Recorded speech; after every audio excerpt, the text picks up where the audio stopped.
The story begins with the main character not understanding what happened to him. He sees his little hand and realizes that he can't really move his body. Looking away, the main character sees a beautiful girl in front of him, but cannot understand who she is. Suddenly, he notices a window with his status, which indicated that he doesn't have a name yet, and all his stats are at level E. He emphasizes that he is at level 1 and doesn't even have a name. The main character was just a little baby who doesn't understand what happened to him.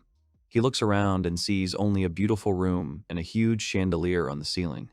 The protagonist does not understand where he is.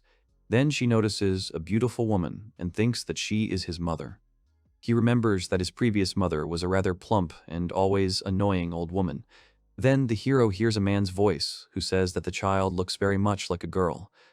The girl replies that the baby has the same lips as his father. She addresses the man as His Highness. The protagonist understands that the man in front of him is a member of the nobility. The man then announces that the baby's name will be Noah. The protagonist suddenly notices that the name in his status window has changed to Noah. The servants of the noble lord ask him about the child's future status. He answers that Noah will have the same status as the other children, an imperial prince. Noah's characteristic feature is water, so he will become the patron of the Armeria. The water item in Noah's stats changes to E+S. The prince does not understand what this could mean. Noah's status in the stats changes to Noah Arararado, the 13th imperial prince of the empire. Noah's water becomes SS level, which surprises everyone in the room. The hero realizes that his characteristics are visible to everyone in the room. The servants admire Noah's talents, noting that nothing less could be expected from the emperor's child. Noah is proclaimed the owner of incredible abilities. Everyone present in the room rejoices at the talents of the newborn.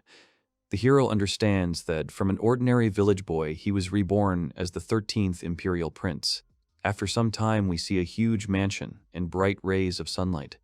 The prince sleeps in the royal chambers.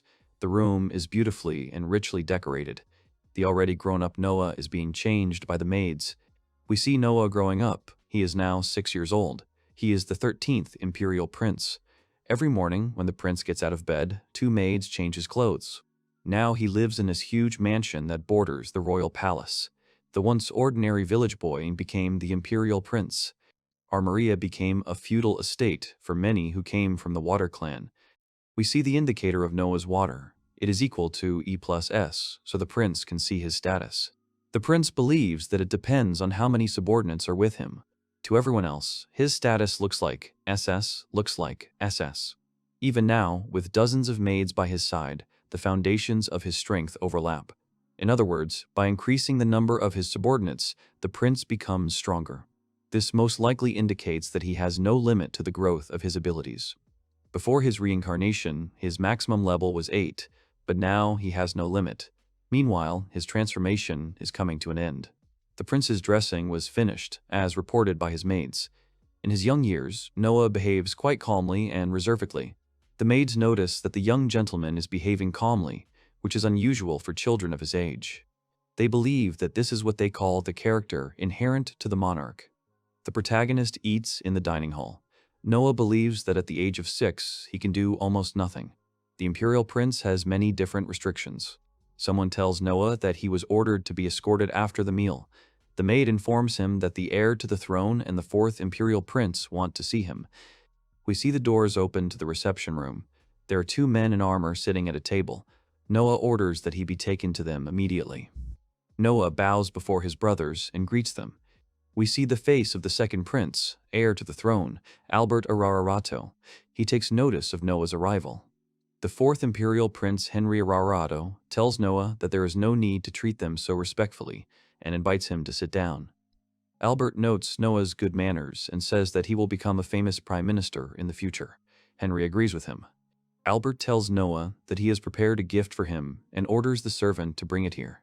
Noah says that he will try to live up to his brother's expectations and at the same time asks why the brothers decided to invite him. We see a frightened servant carrying a large, dark box that looks like a coffin. Noah turns in his direction in surprise. The servant is clearly uncomfortable carrying the brother's gift. Noah looks at the servant's face and does not understand what is happening. The subordinate arrives in a cold sweat and with a frightened face. He places the gift of the brothers and exhales. He is ordered to open the box, which is watched by Noah's two older brothers. We see a sinister black blade, emitting a terrible aura. Albert orders his brother to take it, saying it is a gift. Noah is shocked to see the ominous sword. Taking the sword, a confused Noah asks his brothers what is going on. Albert is delighted and surprised by this and says that he did not doubt his brother. The name of this sword is Leviathan, the demonic sword of water. Before Noah took it in his hands, 120 people died.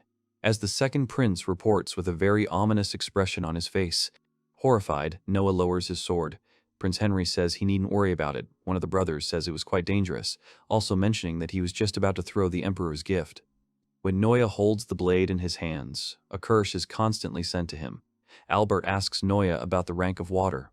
S-rank water could handle this demonic blade. They were just curious about what would happen to Noah, who has an SS rank. Albert claims that he does not want to continue to possess the sword, as it is dangerous for him. Noah realizes that his brother gave him the blade for this very purpose. Albert says that most people can't even hold a box of it, and he checks with the servant. The servant confirms the master's words and says that he felt as if his body was freezing and it felt like a needle prick. Albert says he has seen many such things in his time and apologizes for visiting so early. Noah watches them go with a displeased look. Later in the evening, the prince is in his bath. There he notices the restlessness of one of the maids accompanying him. The maid looks unwell. The prince, interested in this matter, asks the maid Zoya about her pressing problems. The maid refuses, saying that her problems are not worthy of His Majesty's attention, to which the prince orders her to tell him now what is wrong. The maid tells Noah that she is looking for some free time. Noah asks her about the reason for leaving the mansion. It turns out that her parents' farm was washed away during the spring floods. Her single mother can no longer afford to feed herself. Zoe hesitantly tells Noah about her plans to go to work in the red light district to sell her services there. The prince cuts her off. The maid is embarrassed to tell about this. The prince stands up with a serious face, apparently to make a decision. Noah offers to transfer her mother to the mansion. He will give the maid's mother a job. She will guard the back gate of the mansion for 10 rin. Zoya, perplexed, calls out to the gentleman. She says that she has never heard of such a job before, especially for 10 rins, a salary higher than average. Noah tells the servant about an abandoned house on the western outskirts of the city, and allows her and her mother to live there. Zoya is very confused, after which, with tears in her eyes, she bows to Noah and thanks the gentleman for such a kind gesture.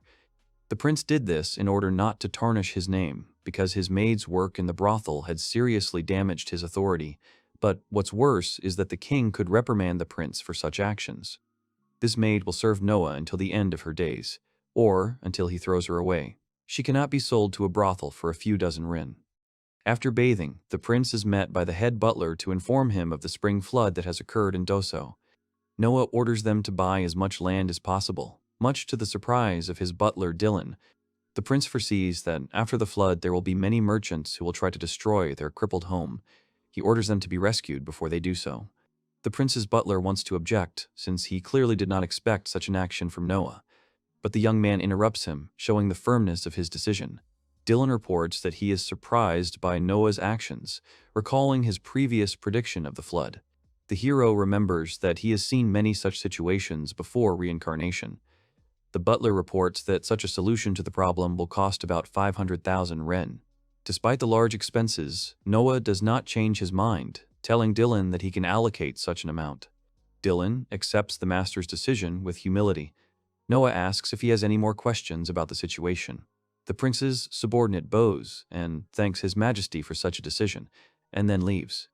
Noah remembers that Dylan is from these parts himself. He watches the servant with a knowing look. After a while, we see a luxurious palace.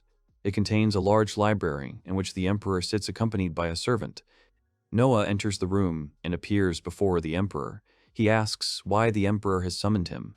The master of the empire, Miriz, greets the prince with a thoughtful expression on his face. He gets up from the table and asks Noah about his pressing affairs.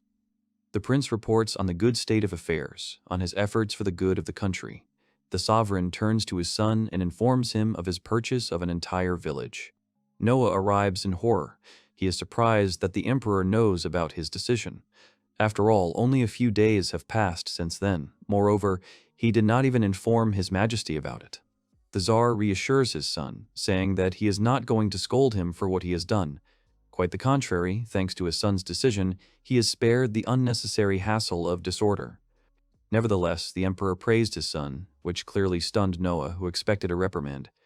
He asks his son how he learned of the trouble that had arisen. The prince replies that he heard about it from a servant in his residence who was going to sell herself to a brothel. The emperor understands that this was a coincidence, but also a blessing.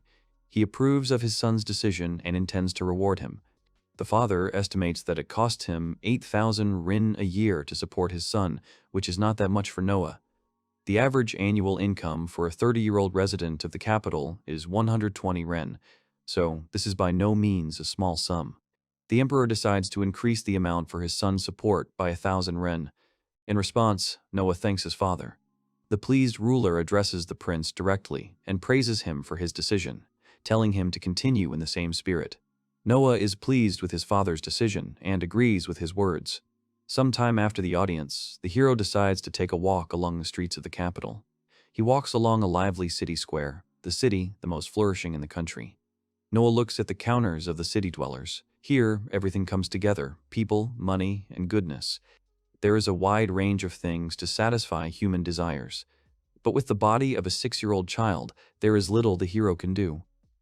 Remembering the eunuch Size's mention of the singer in the market, the prince decides to check it out and goes to the market. Seeing the sign of a tavern, the hero decides to go inside, where the bartender points out to him a singer working in the building. The singer is performing on stage. She is dressed rather unusually, and her hair covers her eyes. Looking at her, Noah remembers that the singer's name was Alice. The singer performs in the center of the stage. She sings expressively and actively gesticulates, which attracts all the attention of the tavern visitors who have gathered in a circle for a meal. The prince looks at her and watches her performance with pleasure. He notes that her singing is not bad at all. Her technique is still in the development stage, but she sings seriously and sincerely. Noah is sure that she is a serious girl. Suddenly, a disgruntled cry is heard from the crowd, interrupting the girl's singing. The huge bull is indignant that the girl is singing in this bar. The bully breaks out to the girl in the company of his friends, hitting one of the tavern workers on the way. He shouts at her that she will not be able to pay off her father's debts in this way. The girl tries to object hesitantly, but the bully interrupts her. He comes up close to her and grabs her by the clothes, knocking her hat to the floor. Bugay is getting closer and closer to the singer, saying at the same time that she can earn money in another way, as a woman. The confused and frightened girl trembles with fear, realizing the man's intentions. The other visitors look at this with disgust, turning their gaze away from the stage. The singer shrinks and trembles in fear of this man. The prince interrupts his bad attitude towards the girl and addresses the man from the crowd. The prince watches the stage from the back rows. The tavern patrons turn to look at him. Bugay turns his head towards the boy and indignantly says that he should go play with his mommy. The prince comes on stage, facing the man. Noah tells the gang of hooligans that they are breaking imperial law by extorting money from the girl. The bull grabs the prince by his clothes and swings to hit him in the face, shouting at him along the way. But in the young man's hand is an incomprehensible ball entwined with a floral pattern. It turns out that this is not just a ball, but a magical artifact that allows you to use a spell regardless of magical power. The effect depends only on the attributes of the wearer. A second later, each of the gang of thugs receives a painful wound to the shoulder, which knocks them to the ground. The tavern patrons are surprised by this outcome. Everyone looks at the scene. The prince leans over to the fallen enemy, asking him if he intends to continue the fight. In response, all 3 of the thugs flee the tavern. Noah is still standing on the stage. All the guests who came to the establishment applaud him and praise him for his deed. Noah approaches the hit worker and tells them to contact him if that gang shows up again.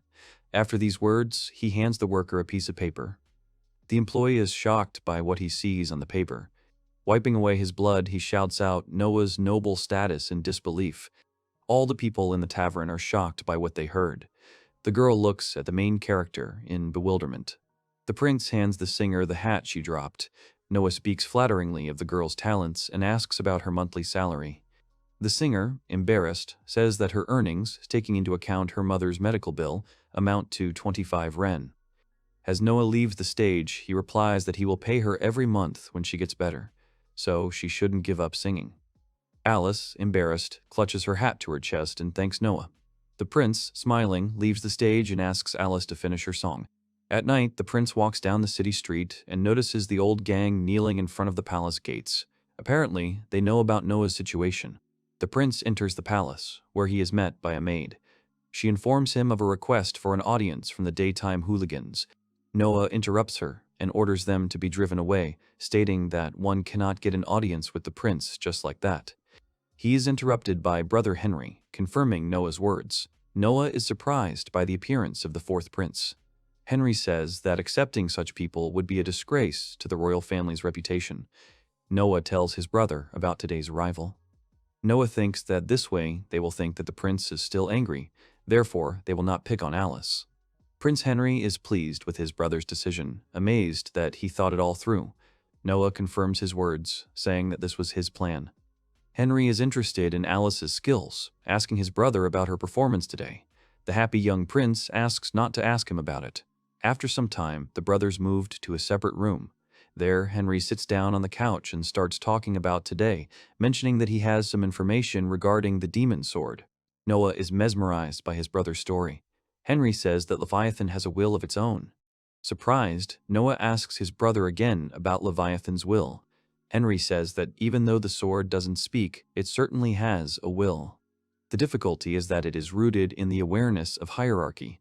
Henry advises thinking of the sword as a dog. You warn Henry that before using the sword, Noah should immediately show who is the boss among them. The prince thoughtfully analyzes his brother's words. After a while, he orders his servants to bring the demonic sword. Henry becomes interested in his brother's future actions. Noah sends the servant who brought the ominous thing to rest. At the same time, the protagonist picks up his sword, realizing what his brother is talking about.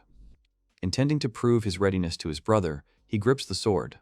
Liquid begins to squirt out of the Leviathan. Keeping the sword under control, Noah rests it on the floor. Prince Henry is in shock, surprised by Noah's action. Henry, surprised, tells Noah that he brought him completely to his knees. Henry demands the servants to show his brother's status. Noah smiles. Everything went smoothly as he planned. The status window displays the value E+SS. The connection of subordinates to Noah does not only apply to people. Henry is amazed by Noah's characteristics. He says that at the age of 6, it's just amazing. Henry knows that no one else will see it. Henry looked towards his brother and assumed that it happened after Noah picked up the demon sword. Noah continued to hold Leviathan. Henry laughed. The fourth prince said that Noah was only 6 years old, but his water was already at SSS level. Henry looked confused. Prince Noah continued to stare at the demon blade in his hands. Noah confirmed his brother's words. Noah looked up at the stat sheet. He noticed that to him it looked like an E+SS.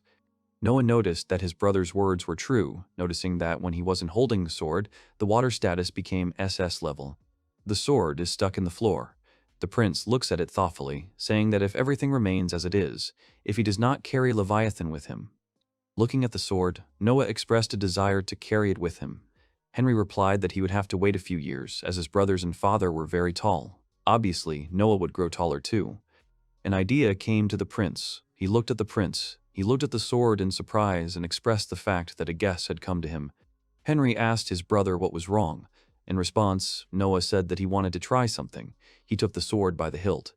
Noah took the blade in his hands and thrust it forward with determination. The prince began to focus. The sword in Noah's hands began to shrink in size. Henry, looking at the sword, was very surprised by this event. Surprised, Henry asked if Noah had changed the size of Leviathan.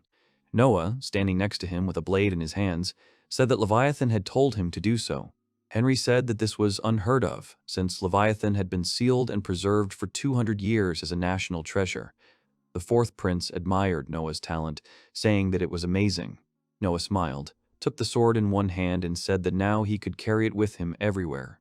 The maid intervened in their conversation. She informed Noah that he had received an invitation. The maid said that the invitation came from the third vizier. He was holding a banquet at his residence. Both princes turned their attention to the maid. Noah turned to her and asked what time the banquet would begin. The maid told His Highness that he could come at any time. Noah thought about it and realized that he was the guest of honor, so the banquet would officially begin when he arrived at the residence. Noah turned to Henry and asked if he was going to the banquet.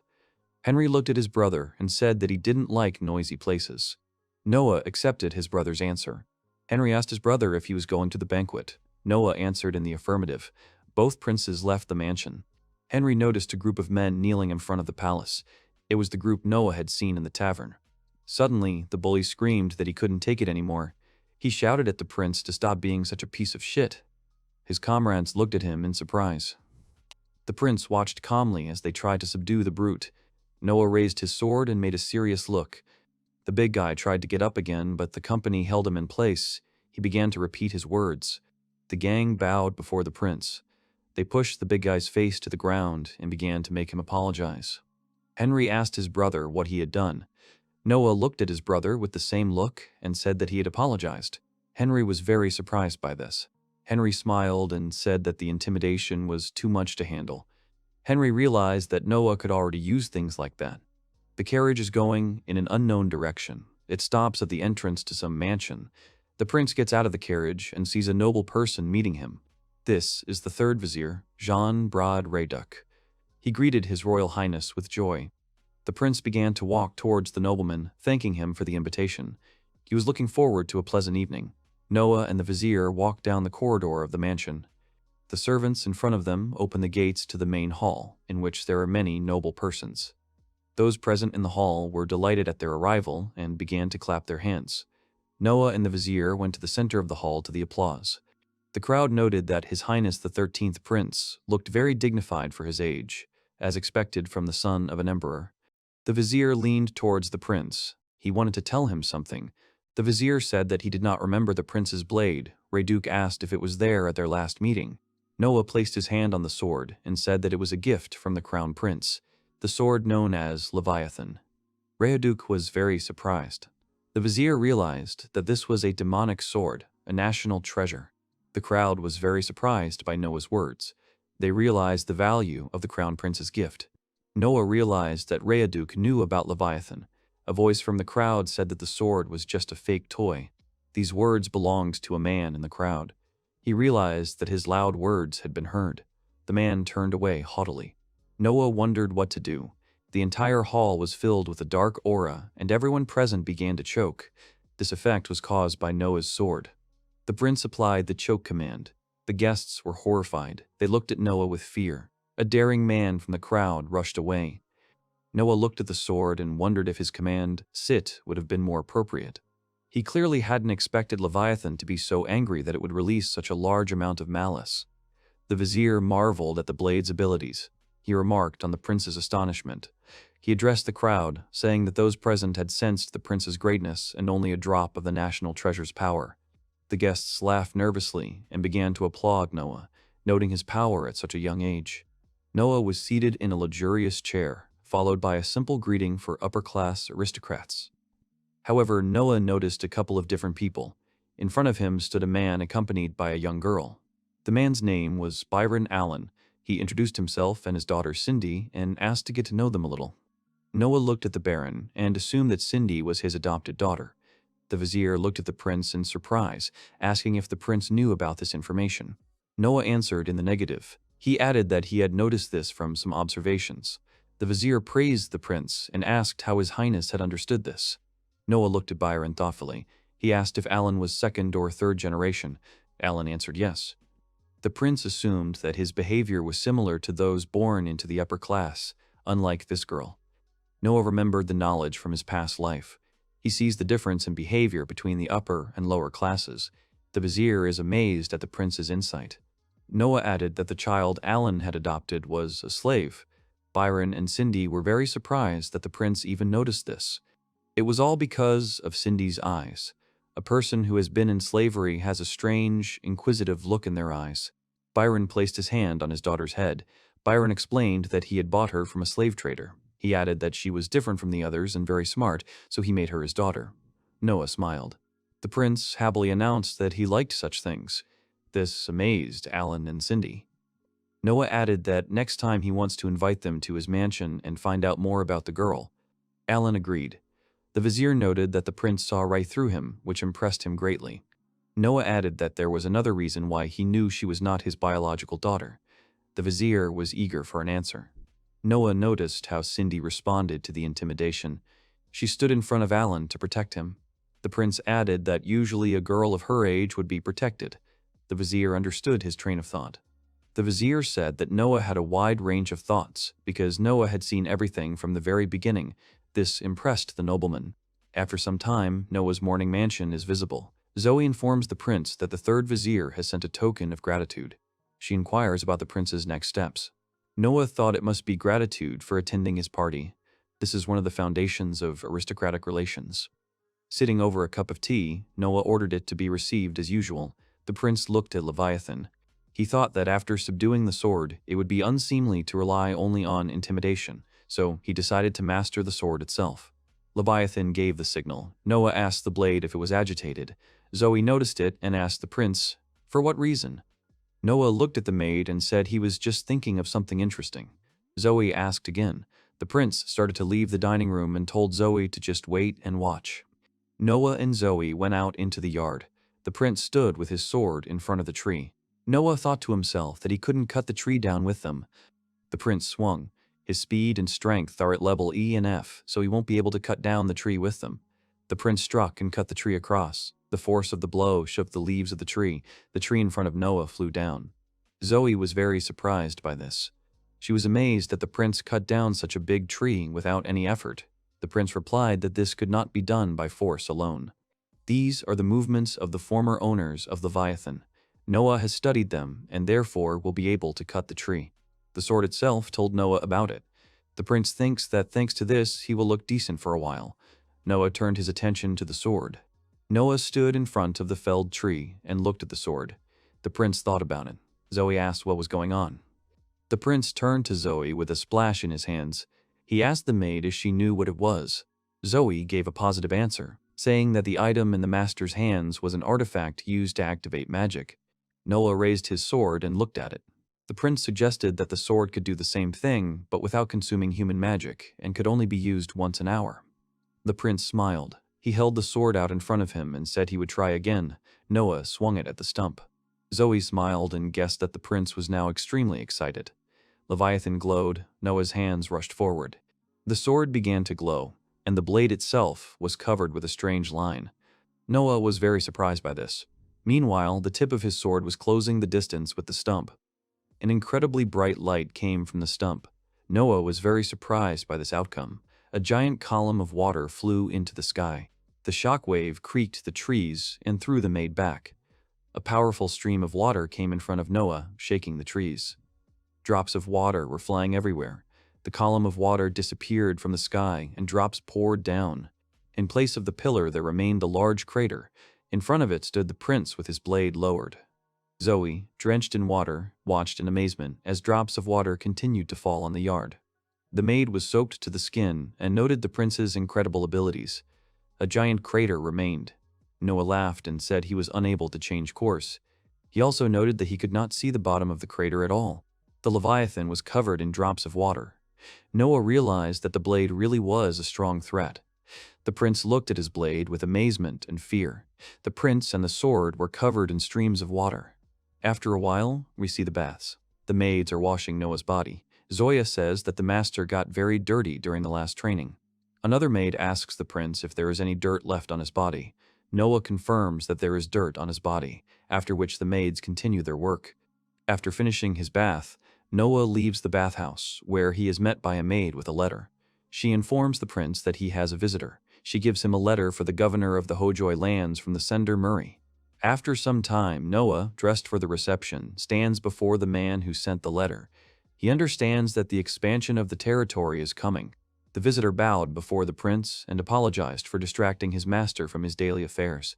The prince ordered Murray to sit down. They sit opposite each other. Noah asks Murray about His Majesty's order. He was ordered to switch to the hydropathic method in the lands of the Hojoy. Murray confirms the prince's words. The lands of the Kojas are on the banks of a large river. This land is fertile and ideal for a granary, but sometimes it floods, causing disasters. The emperor's idea is to eliminate this problem and create a stable granary. For this purpose, Murray of Almeria was appointed governor. The prince asks him how the implementation of the emperor's plan is going. In response, the guest says that the budget is constantly being cut and there is a shortage of workers. The The prince expresses bewilderment and informs the governor that the emperor did not give such orders. Murray realizes that the Treasury Department is involved in this problem. Noah gets up from the table and heads out of the room, ordering the governor to follow him. After some time, we see a luxurious palace on the shore of a lake. Noah is sitting in a richly decorated dining room. Opposite the prince sits Finance Minister Maeve Rick. Murray is also in the room. Rick is clearly not interested in talking to the prince. Rick asks the prince the purpose of his visit, to which Noah tells the minister about the reduction of funding for the emperor's project. The minister insists that His Majesty not interfere in matters of financing, but the prince stands his ground and demands an explanation from the minister. Maeve is being cagey and reluctant to talk to the prince, which makes Noah suspect that the minister doesn't want to deal with him because of his age. Maeve overcomes herself and, with a good-natured smile, declares that such a thing never even occurred to him. The minister informs the prince about last year's flood in Hojoy, and Murray confirms his words. Rick told that the emperor lifted the taxation from Haja for a whole year. Noah listens attentively to the words of the minister, waiting for the continuation of the story.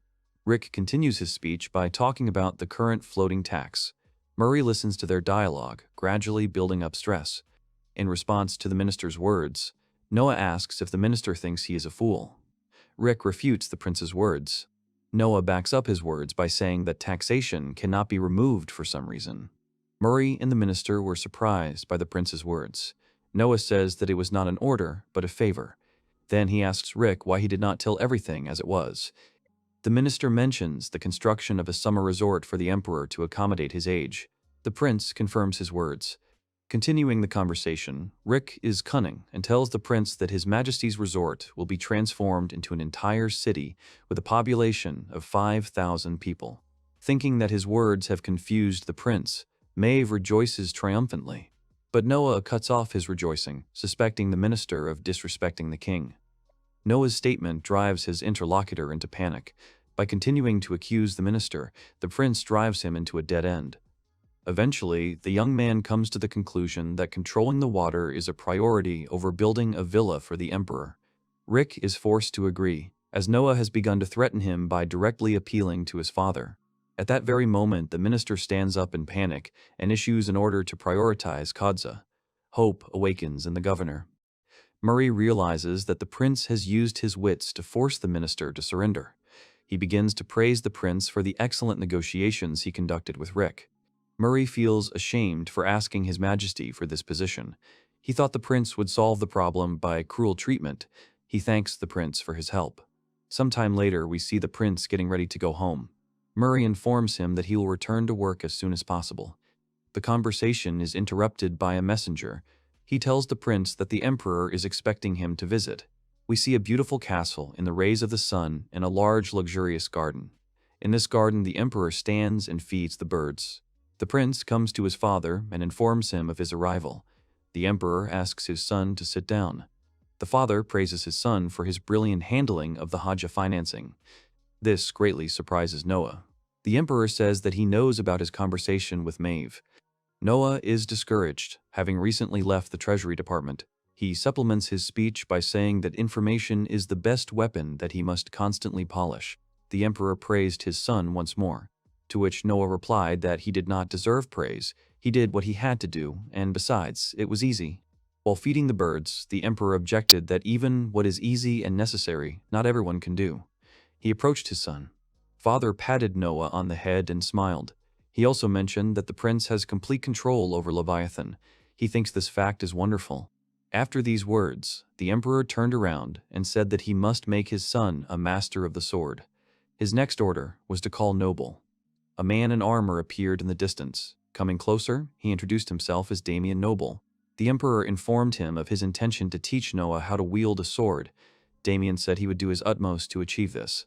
He is known throughout the empire as a swordsman without equal. Damien said that it was a great honor for him to train the prince.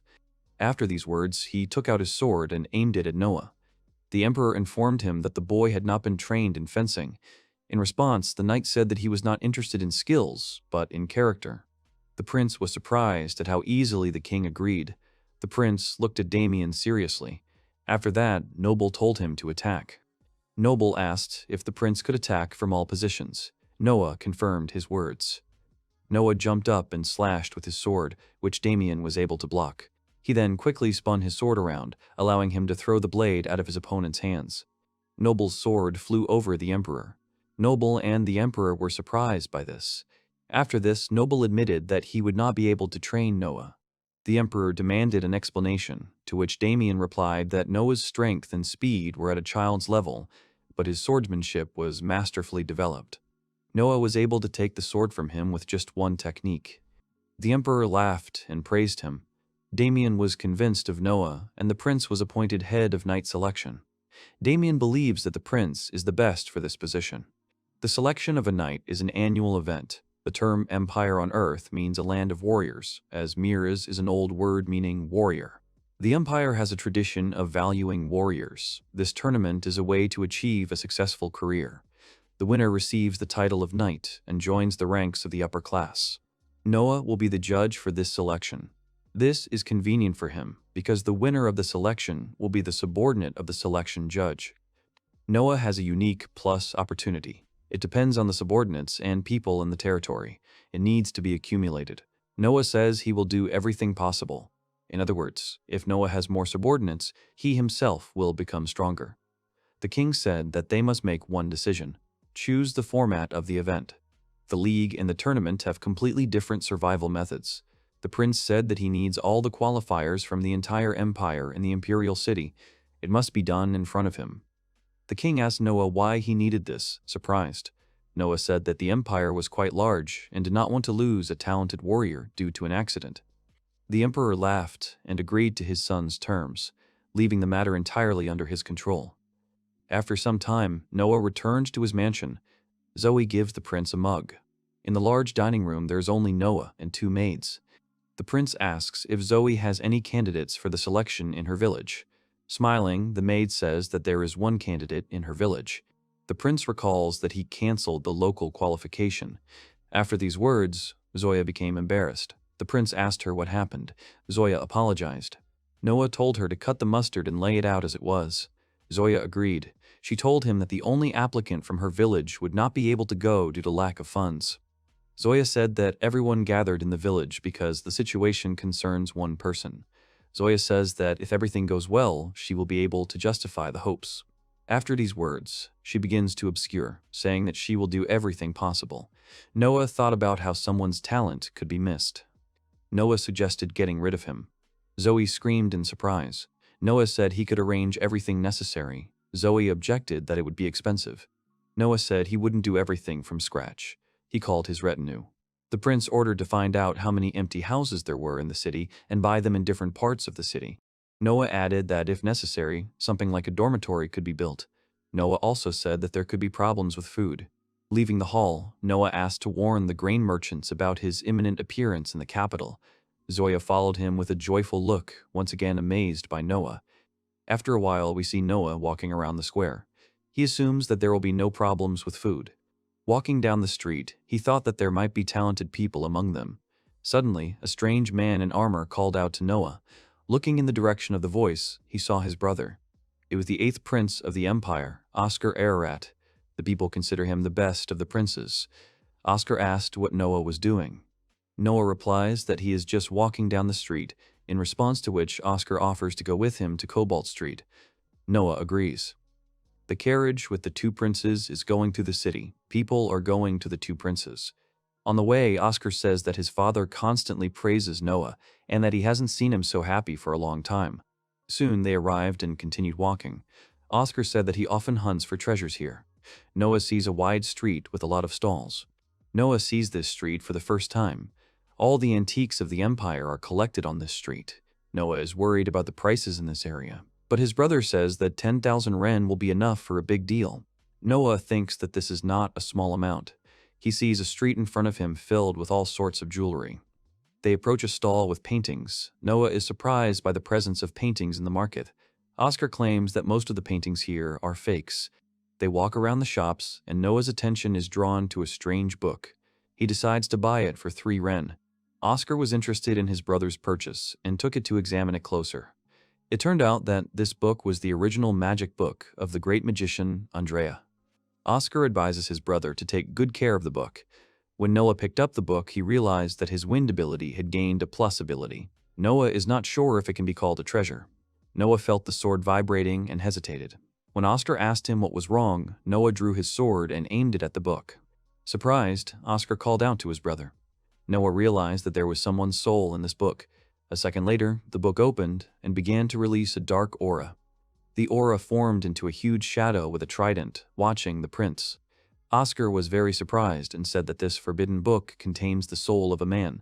Oscar shouted at Noah to run. The shadow was the vengeful spirit of the great wind mage. We see the doors leading to Noah's bedroom. 2 maids are nearby, bidding him goodnight. One maid tells 2 maids, Jessica and Lily, to take a bath. The maids obey their mistress. When Jessica and Lily were changing, Lily wondered what kind of guys Noah liked. Entering the baths, Jessica said that such things cannot be said. In response, Lily said that if they only think about it, nothing terrible will happen. Jessica guessed that since the gentleman was 6 years old, he was probably a type similar to Lily. Lily pouted. Lily asked if Jessica meant the girl's small form. Jessica began to explain that she didn't mean that, but Lily had already distanced herself. After that, Lily jumped on another maid from behind in the baths. After that, she expressed the opinion that Noah prefers girls like his mother. One of the maids says that, unexpectedly, Jessica's type is completely normal. The maid arriving at the baths inquired about the girl's conversation. Lily quickly turned her attention to Jessica, saying that her type was completely normal. Then the maids remembered Zoe. She met all of Noah's requirements, to which all the maids present agreed. The sound of the door opening was heard. Lily ran to meet the supposed Zoe, but when she ran to the door, she met the head maid. The head maid was angry with the behavior of her charges. She scolded the maids. After that, the 3 left the bathing suits, never finding Zoe lurking in the corner. Zoe was happy to comply with the master's preferences. Seeing the giant shadow in front of him, Noah did not lose his head. He swung and cut off the monster's head. After a few more swings, he completely destroyed the spirit. Oscar, who was watching everything, was very surprised. He asked his brother when he had become so strong.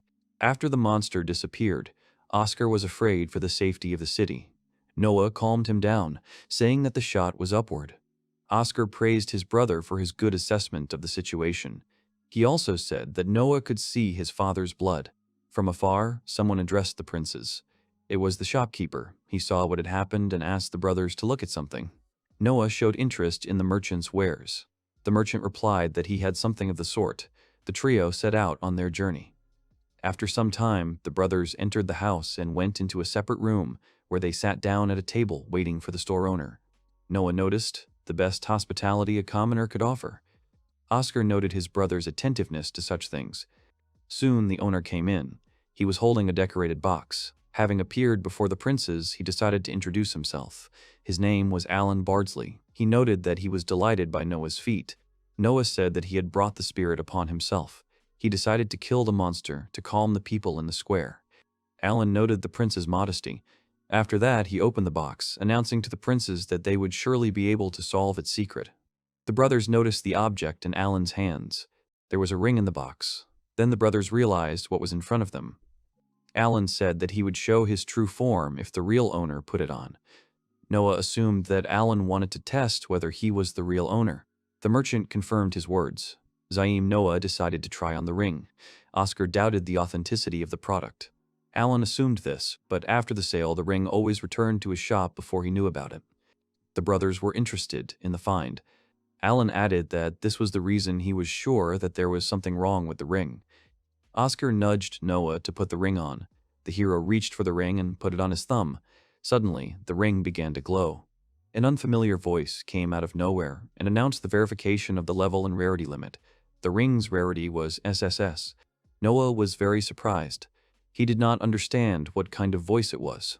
A magic circle appeared around the ring, wrapping around Noah's hand. The ring confirmed the new owner and began the booking. The object turned into liquid and enveloped Noah's body. Oscar and Alan were very surprised by this. Armor began to form on Noah's body, and after a few seconds, full-plate armor appeared on the young prince's body. Oscar, confused, said it was white armor.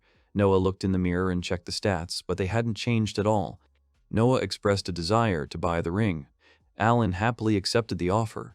Noah informed him that he would pay later, but Oscar decided to pay for the ring himself. Oscar said it would be a gift from him. Oscar noted that after the magic sword, his brother got magic armor. The brothers left the Cobalt Street. In the carriage, Noah said that according to the connecting thoughts, he learned that the armor can be activated at will. Also, if the armor is damaged, but the ring is not, it can be restored. Oscar put his arm around Noah and said he had never heard anything like it before. The brothers remarked that Cobalt Street was indeed interesting. Having disembarked from the carriage, Noah wanted to say something to Oscar, but the eighth prince's attention was drawn to the brute rushing to kill his brother. The bull wanted to strike Noah in the neck from behind, but before the blade touched his neck, a shield jumped out of the ring. The shield absorbed the sword blow, and the brute was thrown to the ground and pinned down. Turning to face Noah's killer, he realized that it was the same brute who had attacked him in the tavern. Oscar was stunned when he saw the shield suddenly appear. He asked Noah about the shield that appeared out of nowhere. It turned out that Noah had linked Leviathan and the ring together, giving him automatic protection due to the blade's ability to sense hostility. Oscar was very surprised, but quickly came to his senses. He praised Noah for his amazing skills, because his younger brother had already mastered these two artifacts. The next day, in the prince's mansion, the prince is dressed by two maids. During this process, Noah thought about the fact that he will not meet the bandit who attacked him. After thinking about it, he decided to share the information with Alice. He went to the tavern where she worked.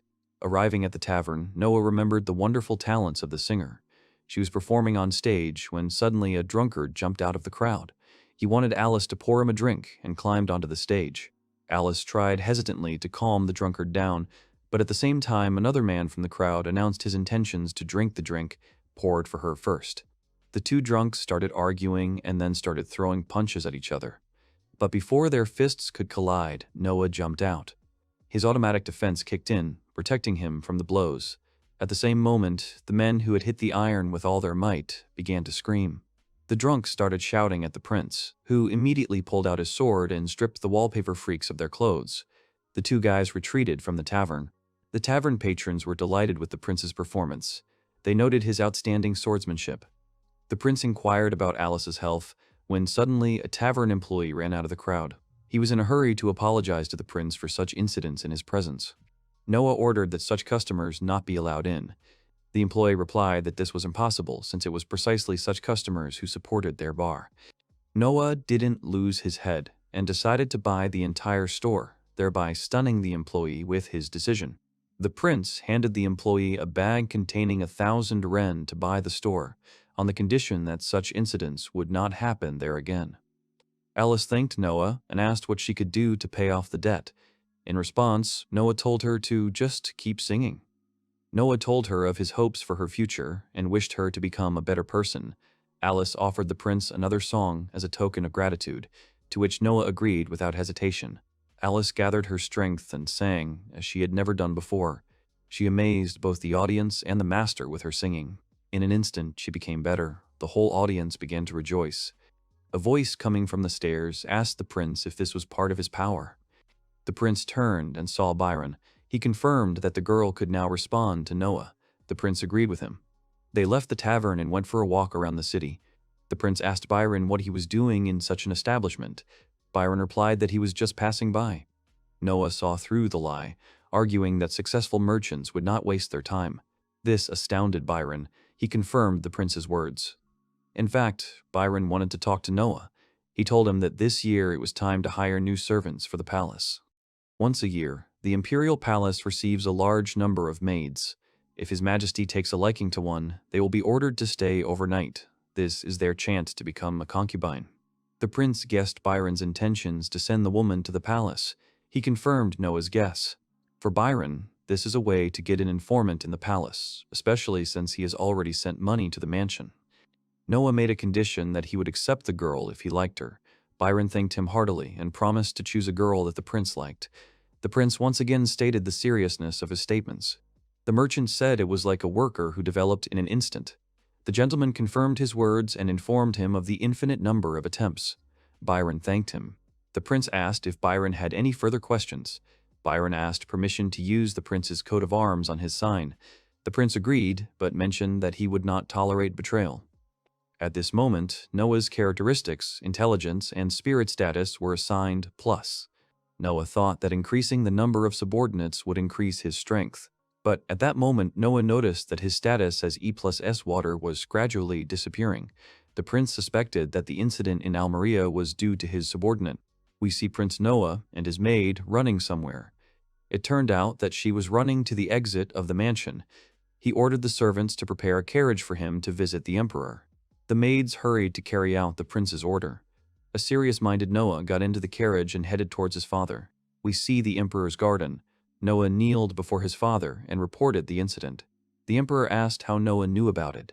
Noah was surprised that his father knew about the incident. The emperor replied that he had understood it by looking at the signs, at which point a servant approached him and gave him some information. Noah confirmed his fears. The emperor praised his son for his resourcefulness and told him about the rebellion in Almeria. Noah assumed that the rebellion was the incident. The emperor asked his son his opinion on the scale of the rebellion.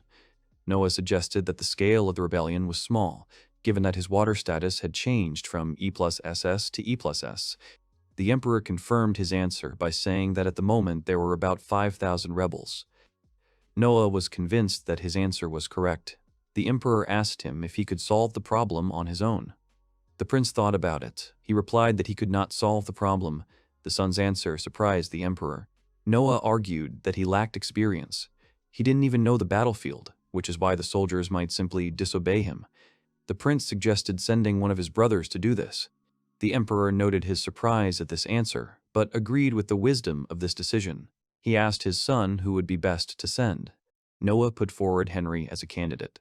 Due to the scale of the operation, cunning plans are not required, and he also noted Henry's caution around the other brothers. The king smiled and agreed with his son's choice, noting his wonderful choice.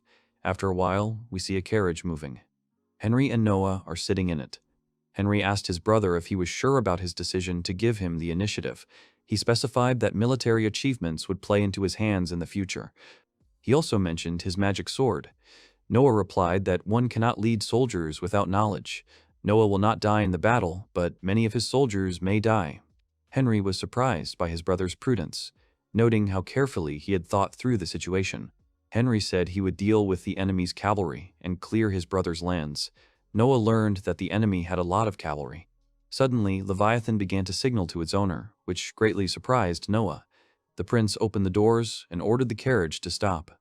The driver braked sharply. Henry asked his brother in surprise what had happened. Noah replied that Leviathan had started giving him signals, which meant that they were about to be attacked. Noah jumped out of the carriage, saying that he couldn't involve Henry in this. As he jumped out, Noah noticed that a magic circle had formed to his right. After that, the circle lit up and began to emit bright magical rays towards the prince. Henry was very scared for his brother. The beams formed into a grid and shot towards Noah, forming a sphere of shields around the prince. Henry was very surprised to see this. Noah repelled the magical attack. The young prince realized that this attack was organized by the rebels. Even if you are 6, as long as you are a lord, you will be the target of someone. The attackers surrounded the prince from all sides and then rushed at their target at once. Noah managed to react and struck all the attackers. The defeated opponents fell to the ground, recognizing the prince's strength. Henry was surprised by this outcome. Henry got out of the carriage, noting his brother's extraordinary strength. The brother was interested in Noah's ability to summon a shield. Noah replied that he got this ability because of a ring he bought on Cobalt Street. It is compatible with Leviathan, so he uses them together. Henry was amazed by his brother's answer. As he approached the attackers, Henry noted that Noah had killed them, so they would not be able to capture them. Noah contradicted his brother's words, which greatly surprised Henry. After this, Henry was convinced of Noah's words, having examined the bodies of the rebels. Noah said that they fainted from Leviathan's intentions, noting the sword's ability to negatively affect unprepared people. This greatly surprised and delighted Henry. Now he would be able to beat all the necessary information out of the attackers. After some time, we see Byron Allen addressing Noah. He finds out why His Highness needed him. Noah, sitting opposite him with a cup of tea, replied that Byron had an assignment. He asked if he was doing business near Almeria. Byron confirmed his words. Then the prince ordered the purchase of horse feed for 10,000 ren, which he prepared in a separate suitcase. Byron was concerned about the prince's decision to buy food at this time. Noah replied that he was doing so because he was afraid of a leak due to the rebellion in Almeria. Byron is perplexed. Noah informed the merchant that the rebels are good on horses. Hearing this, Byron remembered Mr. Calhoun. Noah added that this was necessary to neutralize their cavalry, to create a deficit. Byron agreed, asking whether he should buy up all the human food. Byron offered Noah to trust him with a hoard of human food. The prince refused, which upset Byron. Byron wanted to know the reason for the refusal. Noah added that feed for the horses needs to be purchased from outside, since there is a limit to theft from local residents. Then the merchant realized that the soldiers' rations could be used to loot, unlike horse feed. Noah confirmed his guess. Byron noted the prince's prudence and set about the task. He took the suitcase with the money and left the room. The prince was left alone with a cup of tea. Noah thought that this would ease his brother's situation a little. After a while, we see the imperial garden. The emperor called Noah to him to tell him about the plans of the attackers. They wanted to catch Noah and use him for their own purposes. Noah pointed out that this could be a lie. The father turned to his son and praised his intelligence. The emperor said that there is a way to find out if the tortured person is telling the truth. The way of the snake is the snake. Noah knows nothing about torture, so he can only accept it as it is. The emperor praised Noah for being stingy with the horse feed and for not being captured. Noah was dumbfounded. His father had found out about his actions again. The emperor said that anyone can make a siege, but take into account the territory and make a siege only on horses, and not everyone is capable of doing it on their own territory. Noah was surprised and thanked his father. The emperor decided to reward the prince. But money would be too vulgar, so he called Cruz. The man from the bushes responded to the call of the ruler. The emperor ordered one sword to be attached to the coat of arms of Noah. The prince was very surprised. The empire is a country of warriors. Adding a sword to the coat of arms is only possible with the permission of the emperor. For violating this law, the defendant will be accused of blasphemy or executed. This is the highest degree of honor. The emperor smiled. Noah thanked his father for this. The emperor asked how Noah would choose a knight. Noah replied that he already had a plan. The prince asked permission to demonstrate his method right in the garden. The father gave his consent. The hero sat down at the table and began to drink tea, and the father's servants stood around him with buckets in their hands. The emperor sat on the throne and watched his son with anticipation. The prince gave permission for the start. The servants took turns splashing water on the prince. This greatly surprised the king. At that moment, the ring began to glow and shields began to appear around the prince. The shields completely protected the air. He calmly sipped his tea. The emperor smiled. Noah said that in the elections the man will also attack him, and depending on how far they go, the prince's decision will depend. The emperor ordered the selection to be moved to a place where it would be easier to endure the lengthy process. The emperor became worried because it could be dangerous if a husband were found who would break through the protection. Noah replied that he was ready for that. This surprised his father. He smiled. The father praised his son. After a while, we see Noah's mansion. The prince returns home, where he is greeted by a servant and informed of Byron's arrival. Byron bows and greets the prince. Noah notices that Byron managed to return early. In response, the merchant said that the amount of processed food was limited, so it was quite easy to buy it. Suddenly, a maid bursts into the room and addresses the prince. Noah gives permission to enter. The maid informs him that there is a wounded man standing at the main gate. He came from Almeria with an urgent report. This surprised the prince and Byron. Noah ran towards the gate. The merchant followed him. A wounded soldier stood up in front of them. The soldier said that he was the captain of a detachment of 10 men in the province of Adora in Almeria. The soldier reported that his superiors in Almeria had started a rebellion. Byron thought that this information was useless to Noah, since he already knew about it. The prince listened to the soldier and ordered him to be cured. Noah also wanted to give a reward of 500 ren, but gave a reward of 1,000 ren. This surprised Byron greatly. He asked Noah's motive. They began to walk back to the mansion. Byron said that the soldier's information was useless, to which the prince unequivocally agreed. In response, the hero said that he must reward the soldier for his loyalty. He had delivered the news despite the danger. Byron said it was quite a large sum. Noah thought about it and said he thought it was worth it. After a while, we see the prince's mansion. Zoe walks down the hallway in horror. She approaches Noah's door and asks for permission to enter. The prince gives his consent. Zoe enters the prince's office. The prince turns his gaze to her and asks what happened. He notices Zoe's strange behavior. She falls to her knees, which alarms the prince. She shows him a strange bag. The prince is perplexed. Opening Noah's bag, he sees money. The amount in the bag is 500 ren. Zoe says that the bag was given to her by a stranger. Then Zoe showed a small bag, for the delivery of which to the gentleman she would receive such a reward. Noah took the bag in his hands. Zoe said it was a sleeping pill. Noah asked the stranger's plan. He assumed that he wanted to put the prince to sleep. Zoe confirmed his words. Noah suggested that they could be rebels.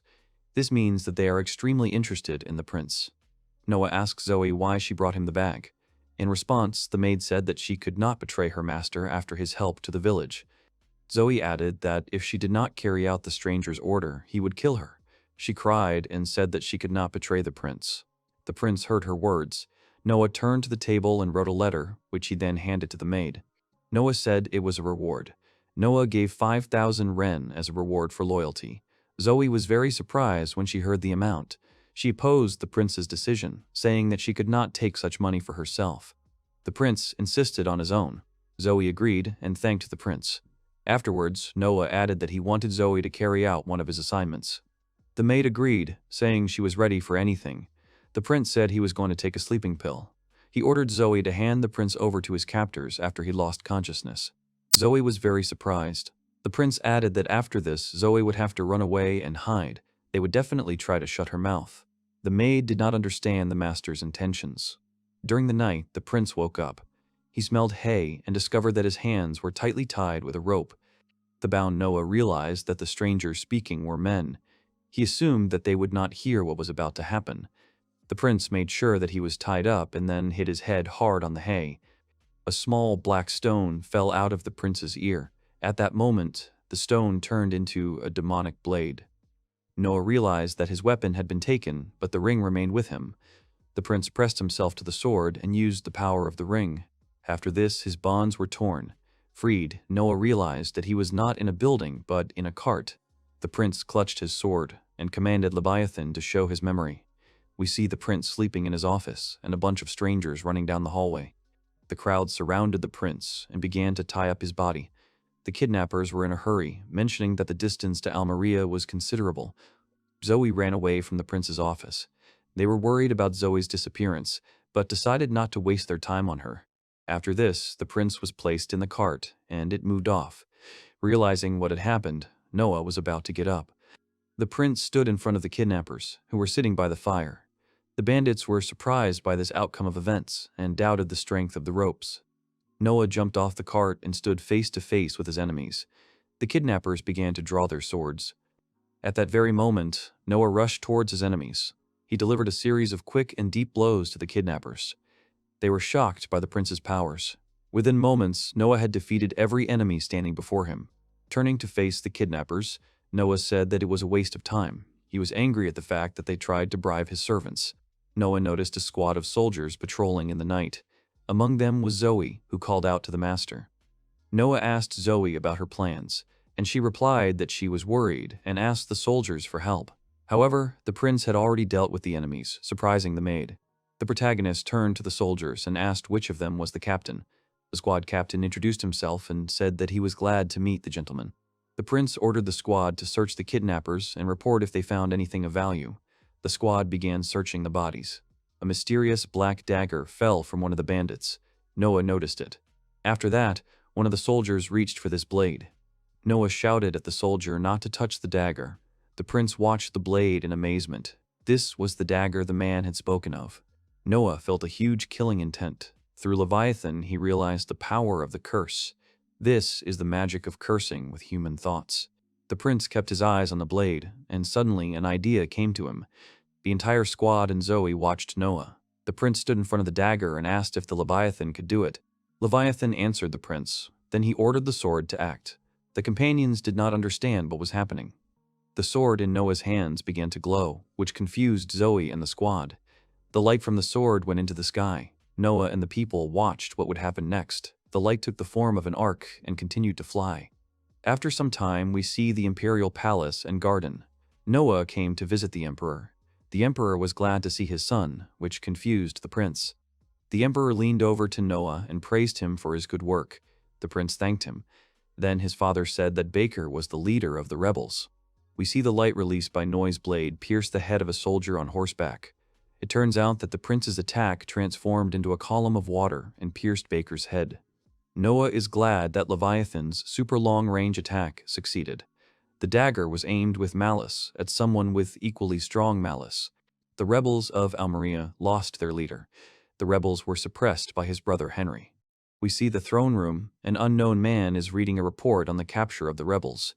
The man asked for His Majesty's consent. The emperor sat on the throne opposite the man. On either side sat the nobles, among whom was Noah. The emperor, with a serious face, gave the order to prepare horses to cleanse the entire clan. All present supported the ruler's decision. The emperor wanted to ask Noah for something, but the prince came out in front of his father and bowed his head. Noah said that he had to refuse. This shocked his father. All the people present in the hall were surprised by the prince's words. The emperor decided to clarify Noah's intentions. Noah replied that punishment should be only for compliance with the law. According to the law of the empire, the organizer of the rebellion is executed. The third degree and conspirators are hanged until a higher degree is assigned. Noah added that the emperor's violation of the law would cause concern among the people and asked for the decision to be reconsidered. The entire hall was horrified. The emperor exhaled and said that Noah was right. The hall looked at the emperor with relief. The father praised the prince for noticing the mistake. The emperor added that a light punishment would not satisfy him. The punishment must be the heaviest within the law and must not be subject to revision. Noah looked at his father with a smile. The hall began to praise the prince for his courage and attentiveness. The emperor was pleased. He decided to reward Noah for preventing the mistake. Those present received the news with joy. The prince looked at his father in surprise. The emperor clapped his hands and decided to give Noah a title. The emperor said that his son could only protest against his decisions, but this showed his independent qualities. He added that the whole world should learn of his wisdom. The emperor solemnly approached the prince and awarded him the title of wise. The entire hall responded positively to this news. Those present began to praise the prince. Noah checked his characteristics. His status received the title of wise. Noah thanked his father for the gift. The emperor looked at him with a sad smile. The emperor was sad that Noah was born so late. There was a noise coming from the entrance to the hall. Noah and everyone present looked in the direction of the noise. A few weeks later, we see a sign for a horse street. Noah is sitting on a chair, drinking tea. A huge warrior strikes the prince with his sword, but the shield blocks the blow. We are witnessing a knightly selection. The warrior is thrown back. The warrior does not give up and swings again. He hit the shield again. The people watch the spectacle. They understand that the warrior's attacks are unsuccessful. We see the prince's assistant appear in the arena. He calls out the next challenger. The huge warrior leaves the stage. A middle-aged man appears on the training ground. He stands firmly and points his hands at the prince. The man releases a huge stream of flame from his hands. The audience is shocked. A huge cloud of flame hits the prince. Despite the strong magical attack, the prince sits in place. He is not touched by the participants' fire. The audience is very surprised that the prince resisted such an attack. Noah says that he has not met worthy participants yet. We see a girl in armor running to attack the prince. Noah watches her calmly. The girl's thrust hits the shield. A crack appears in the shield. The girl puts forth all her efforts. The audience awaits the outcome. Noah is surprised. The shield breaks completely. The girl's blow reaches the prince. Blood and shield fragments fly in all directions. The girl wounds the prince in the shoulder.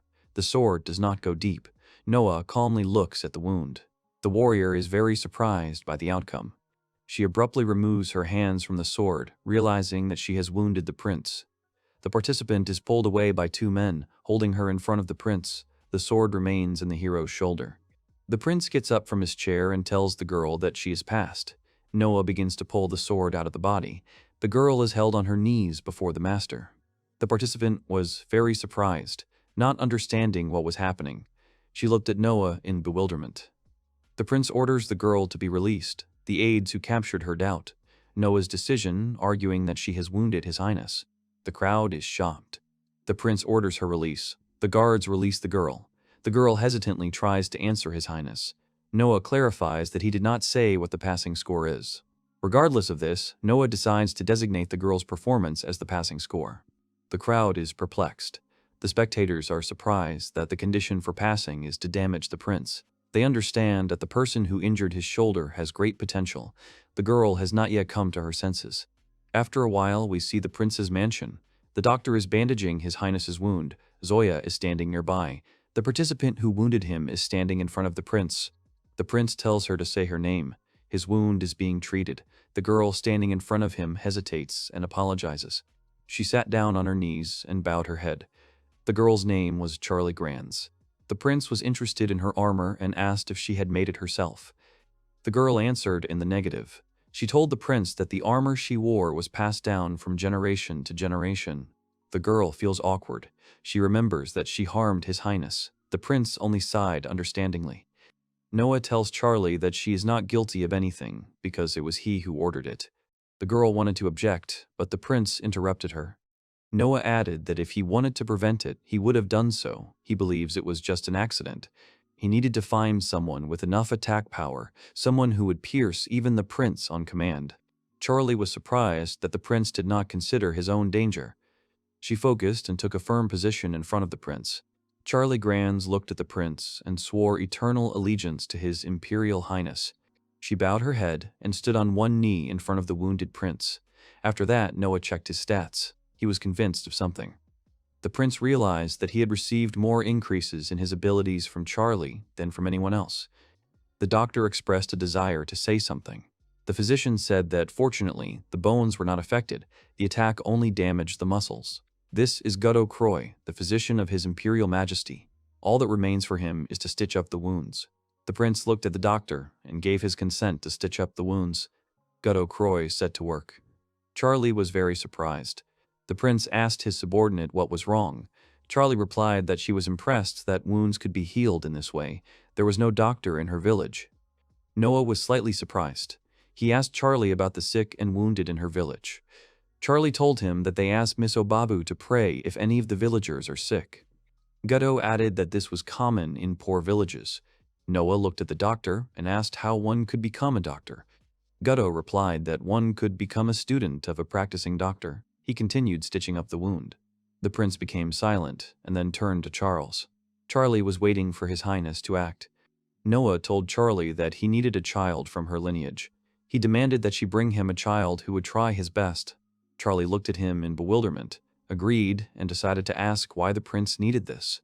Noah looked at Gutto and asked him if he could take on some students. Gutto answered the prince's question positively.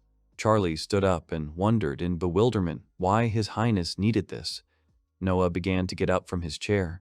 Noah turned his gaze to Charlie and said that he would pay for his tuition and living expenses. The prince ordered Charlie to bring someone who had a strong desire to become a doctor. Charlie was very surprised. He thought that then everyone in her village would be able to get medical help if needed. Charlie immediately fell to her knees before the prince. She began to cry and thanked His Highness. A few days later, we see Noah walking around the market accompanied by Charlie. Charlie is very interested in walking around the city. We see the sign of Alan's shop. The prince enters the shop to see the merchant. They pour him some tea and he sits down at the table. Opposite him stands Alan. Alan, rubbing his hands, asked if Noah was looking for a gift for His Majesty the Fourth Prince. Noah confirmed Alan's words. Prince Noah remembers that his brother, the Fourth Prince, suppressed the rebellion in his place. Alan clapped his hands and a male silhouette appeared at the entrance to the room. Alan informed the prince that he had just recently acquired a couple of new things. A man entered the room carrying a painting of a woman. Then 2 men entered the room with a cart. After them, a girl entered the room with a box in her hands. We see a beautiful statue of a woman entwined with vines.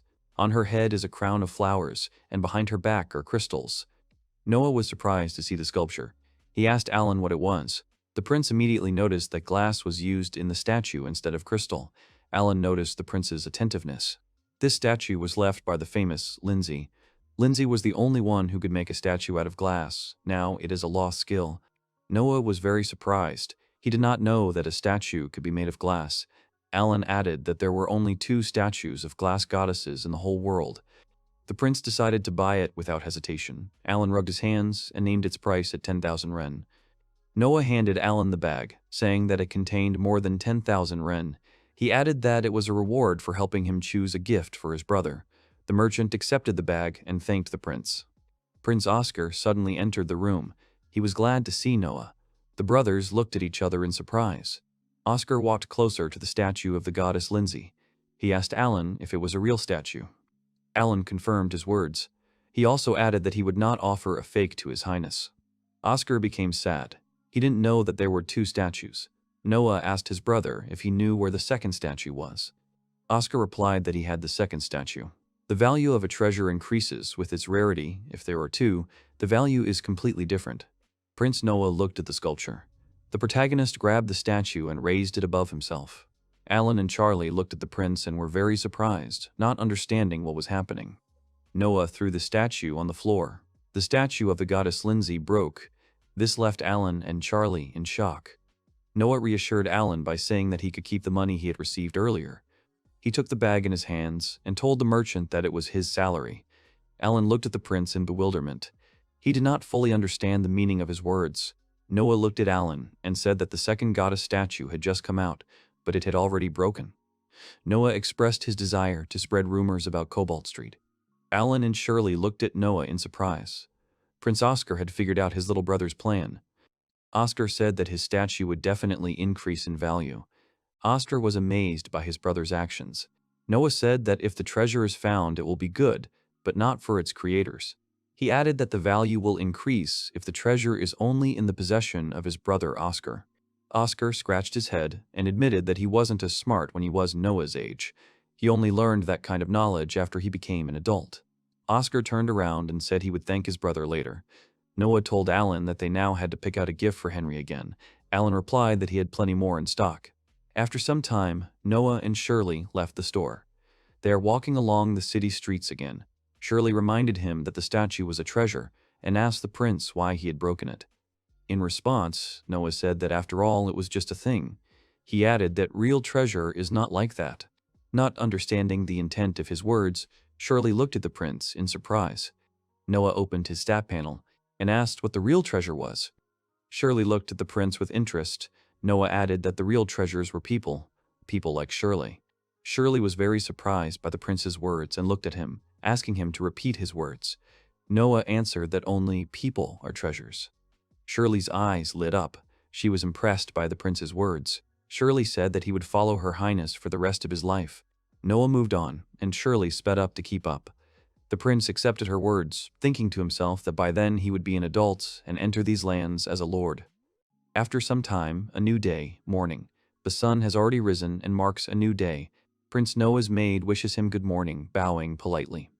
The protagonist wakes up and, after a while, comes out of his chambers, opening the door. He passed by his two maids. 12-year-old Prince Noah began his breakfast, patiently waiting for the maids to serve the dishes. One girl, busy with the preparations, was distracted by the panorama outside the window, attracting the attention of the young master. Among the crowd in the garden, the prince noticed a worried girl, asking her name and the reason for her concern. The maid called her Gigi, and Noah thoughtfully repeated the name, carefully examining his interlocutor. Gigi explained that the line of gifts for His Highness's birthday was still there 3 days later.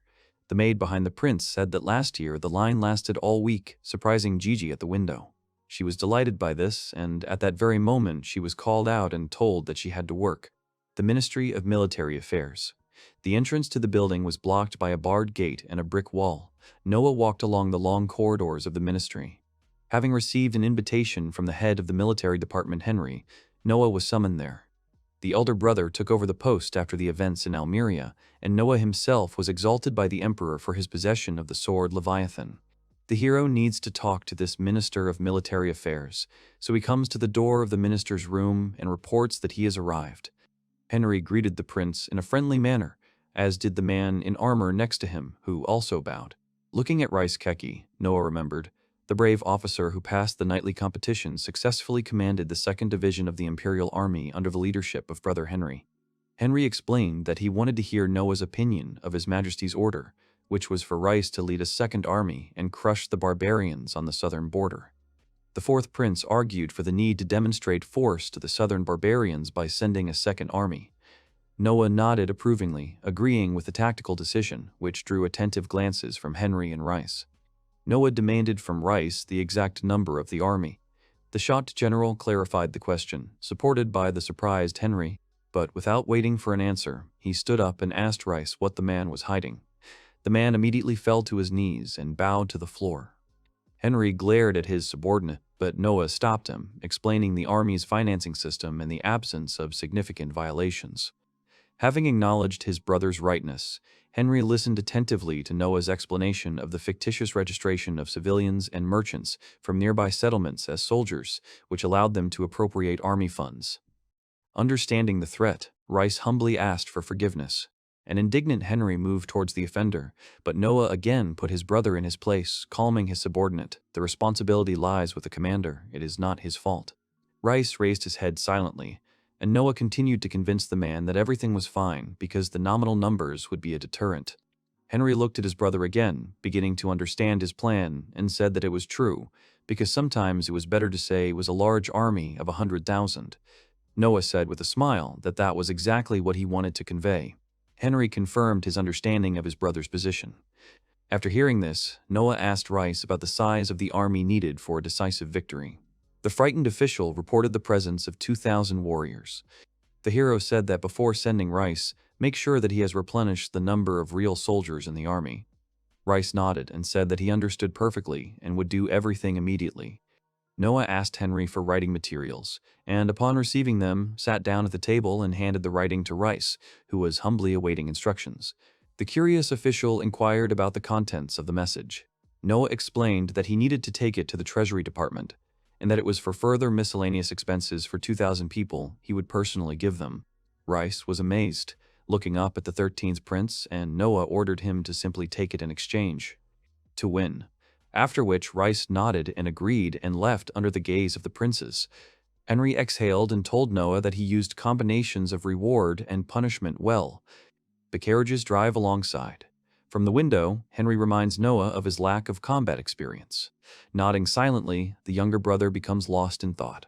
Looking at the statistics improved by the efforts of his subordinates, Noah was only worried about the stagnation of his own level of development, which remained unchanged at the age of 12. The children of emperors are immediately given to servants, deprived of breastfeeding and exposed to the risk of disease and poisoning. To preserve the succession, princes are forbidden to participate in battles without special permission. Henry told Noah that he was already 12 years old, so he thought Noah should experience real war before he became Lord of the Lands. Noah replied that if His Majesty allowed him, he was always ready. The fourth prince pointed out that since Noah had a magic sword, it shouldn't be too difficult. The hero asked Henry when his first battle was. Henry, slightly lost in thought, did not have time to answer about when his first battle was, because the driver of the cart suddenly pulled the reins and stopped. Henry was puzzled by the sudden stop of the carriage when a child's cry for help came from the mud. The girl bowed low to the carriages, attracting the attention of Noah, who looked out of the window. Raising her eyes to the princes, the girl saw her poor peers running towards her, followed by respectable men, reproaching the girl for worrying. The men grabbed the children by their hair, necks, or arms and wanted to drag them back. The residents looked on indifferently, although they felt sorry for the children. The main character got out of the carriage and ordered the men to stop. They didn't know he was a prince and told the guy to get lost. However, Noah came closer to them and asked them about registration. The men didn't understand him. Noah, pressing the men about their paperwork in the store, reminded them that trading without a license was a criminal offense. The menacingly looking suspects heard the warning. The men, very angry, climbed on the prince with fists and a knife, wanting to kill the impudent guy. However, Noah summons his magical sword Leviathan from the bracelet, grabbing it with his hand. Then he rushes forward and makes a swift cut, and, without losing speed, he also hits the other men nearby with a magic sword holding children. Praising Noah for his clever takedown of the criminals, Henry joined the crowd in their excitement as they wondered about the source of the teenager's talent. The children were shocked. Checking on the well-being of the girl, who was crying with happiness, Noah asked the group if the men were selling illegal goods. Having received an affirmative answer, the prince nodded with satisfaction. Then a man came out of a dark alley and said that he had finally found the children.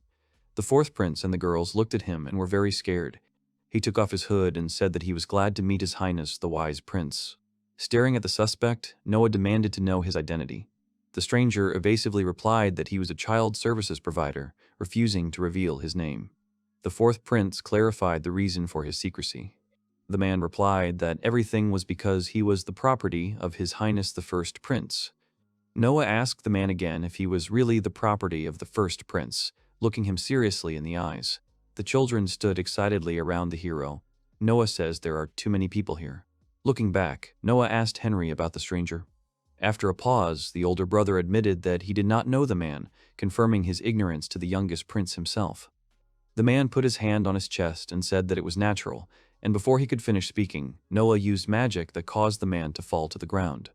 Henry was surprised by this turn of events, and Noah asked the whole street how this man dared to pretend to be the servant of the first prince, and if others could believe it, then he and his brothers certainly could not. The locals were puzzled as to whether the prince in front of them was real, but a doubtful neighbor explained he was the patron of the famous singer Alice, and therefore a fake. Pleased with the outcome of the conversation, Noah ordered that the deceivers be detained and that his older brother be warned, paying attention to the shocked children. Passing by, Noah instructed the driver to bring the children temporarily to the residence, postponing questions. Later, approaching Henry, he heard praise for the skill of resolving the situation and approved of his own success. Noah acknowledged the merchant's dependence on his brother, fearing to cause offense by interfering. He added that the merchant was engaged in illegal business, and it was wiser to consider the situation a fake and leave the problem to his brother. Henry noted with admiration that the 13th prince's actions were always unexpected and surprising. After some time, evening came, the prince's estate. Noah and Henry were having dinner at the table opposite each other, and the maids were standing nearby. The butler came up to Noah and whispered the news in his ear, after which Noah told him that he could go. Henry looked at Noah, and the boy explained that he had been told news by the first prince, Gilbert's brother. Henry asked what she had said. The information conveyed stated that the arrested businessman had used Gilbert's name, and upon learning of this, the prince intended to bring him to court, but the detainee took his own life as soon as the prince turned away. Henry looked down and nodded understandingly. Noah and Henry fell silent. They knew that man was a treasure, and they had one thought in their heads, a lizard without a tail. Noah asked if the counterfeit merchant had carried out his brother's orders. Agreeing, Henry recalled Gilbert's constant commercial endeavors, stores, real estate, show projects. Noah replied that there was nothing to be done about it then, and the fourth prince asked what he meant. Noah revealed that his elder brother Gilbert, the son of a concubine, was unable to inherit the throne, expressing dissatisfaction with business and land ownership. The explanation left Henry in utter amazement. He said that Noah even knew this and that he was amazing. Noah replied that there was nothing wrong with that because it could be understood with a little thought, but Henry replied that this was not the case. He added that it was bad food, but thanks to Noah, he was saved a little. They parted. After some time, in the room of the residence, Noah, sitting opposite the children and accompanied by a knight, assured the little ones that he had provided for their future by giving them freedom. The children were very surprised and began to look at each other tensely. Noah, noticing their behavior, asked if they had anywhere to go. The girl answered that they had nowhere. They began to explain in turn that one of them was sent to a bad place for rice, another was sent to pay for his mother's funeral, and the third to reduce the number of mouths to feed. Noah thought about how they had no place to go back to, because they might be sent to a bad place again if they went back. After thinking for a while, Noah stood up and addressed his butler Dylan, while the children looked sadly at the floor. The 13th prince announced the admission of orphans in need of housing and work, encouraging those who were able to study. The butler accepted the order. The girl timidly asked if the prince was acquiring them. The guy sat down and said that they could stay, but if they wanted, they could leave. But he also added that he would never take back a person who had once left, and this meant that he would not tolerate traitors. The girl looked at Noah in surprise, and he wondered if this was too cruel. With a smile, the butler Dylan urged the children to try honestly, without betrayal, expressing gratitude to the prince. Bowing, the children followed him, and Noah called Evelyn. After some time, the maid Evelyn came, and Noah handed her a paper envelope, saying that it was for her. The girl took the envelope and asked what it was. Noah explained that it was a resignation, and that she was now the governor of a small land in Almeria. The girl was shocked by this news, repeating the word governor, and Noah added that she was now an official. The land given by His Majesty is vast, so a governor can be sent to rule in His Highness's name. From a maid to a governor, that would be a great career advancement. Evelyn, recognized by Noah as the most intelligent maid, sheepishly refused the promotion, preferring to serve the owner. Despite the girl's trepidation, Noah convinced her to develop her abilities by simplifying the management of the house. But Noah said that she should boldly go and work for him. The girl replied with a smile that she understood his desire perfectly well and left, clutching the envelope to her chest. The knight, who had been standing behind the prince the whole time, remarked that this was surprising. Noah asked what exactly she was talking about. The night girl spoke about His Highness the First Prince and his use of servants, but Noah interrupted Charlie and said that she couldn't say such things. Charlie immediately bowed, saying she was sorry, and then looked up and still thought it was amazing. At the reception before the emperor, who sat on the throne, Noah was praised for defending Gilbert's honor. Kneeling, Noah modestly called it an accident, reflecting on his brother's message. Noah considered it acceptable to admit the facts of smuggling. To the emperor's clarifying question about the guilt of the sellers and accomplices, Noah replied, "The first will face amputation of hands, the second, a military trial." The emperor turned to the first chancellor and asked if this was true. The man answered the emperor that His Highness the Fourth Prince had spoken the truth. The emperor thought about it and asked Noah if there were any injuries, because he heard that someone had attacked him. Noah replied that he had managed to dodge. The emperor noted that if he were the victim, the offender would have time to kill him while they were deciding on the presentation. The chancellor emphasized that such an act would be classified as grave sacrilege, punishable by death. Noah pointed out that under imperial law, a charge of contempt could only be brought after the identity of the victim had been established. Therefore, the incident should be treated as a simple beating. The statement caused general shock and silence in the hall. Noah regretted the harshness of his speech, thinking of softening the accusations, but the emperor's laughter eased the situation. Breaking the general silence, he then turned to the chancellor and asked how he felt and whether he had won the bet. The first chancellor agreed with a smile and said that he was now convinced himself. Noah was amazed and asked what they meant. The emperor explained to Noah that he had made a bet with the first chancellor as to whether Noah could speak only in accordance with the law. The hesitant hero wondered about the meaning of the test until the emperor explained, "The prince's principle of strictly observing the law has long been known, so the test became a test of this trait." After which the man stood up and, turning to Noah, declared that in the name of the emperor he was appointing Noah Ararat as Minister of Justice. Everyone in the audience hall was shocked. Noah thought that he had answered the questions as usual, and now he had been appointed Minister of Justice. After some time, the new Minister of Justice got out of the carriage and headed towards the building, the Ministry of Justice.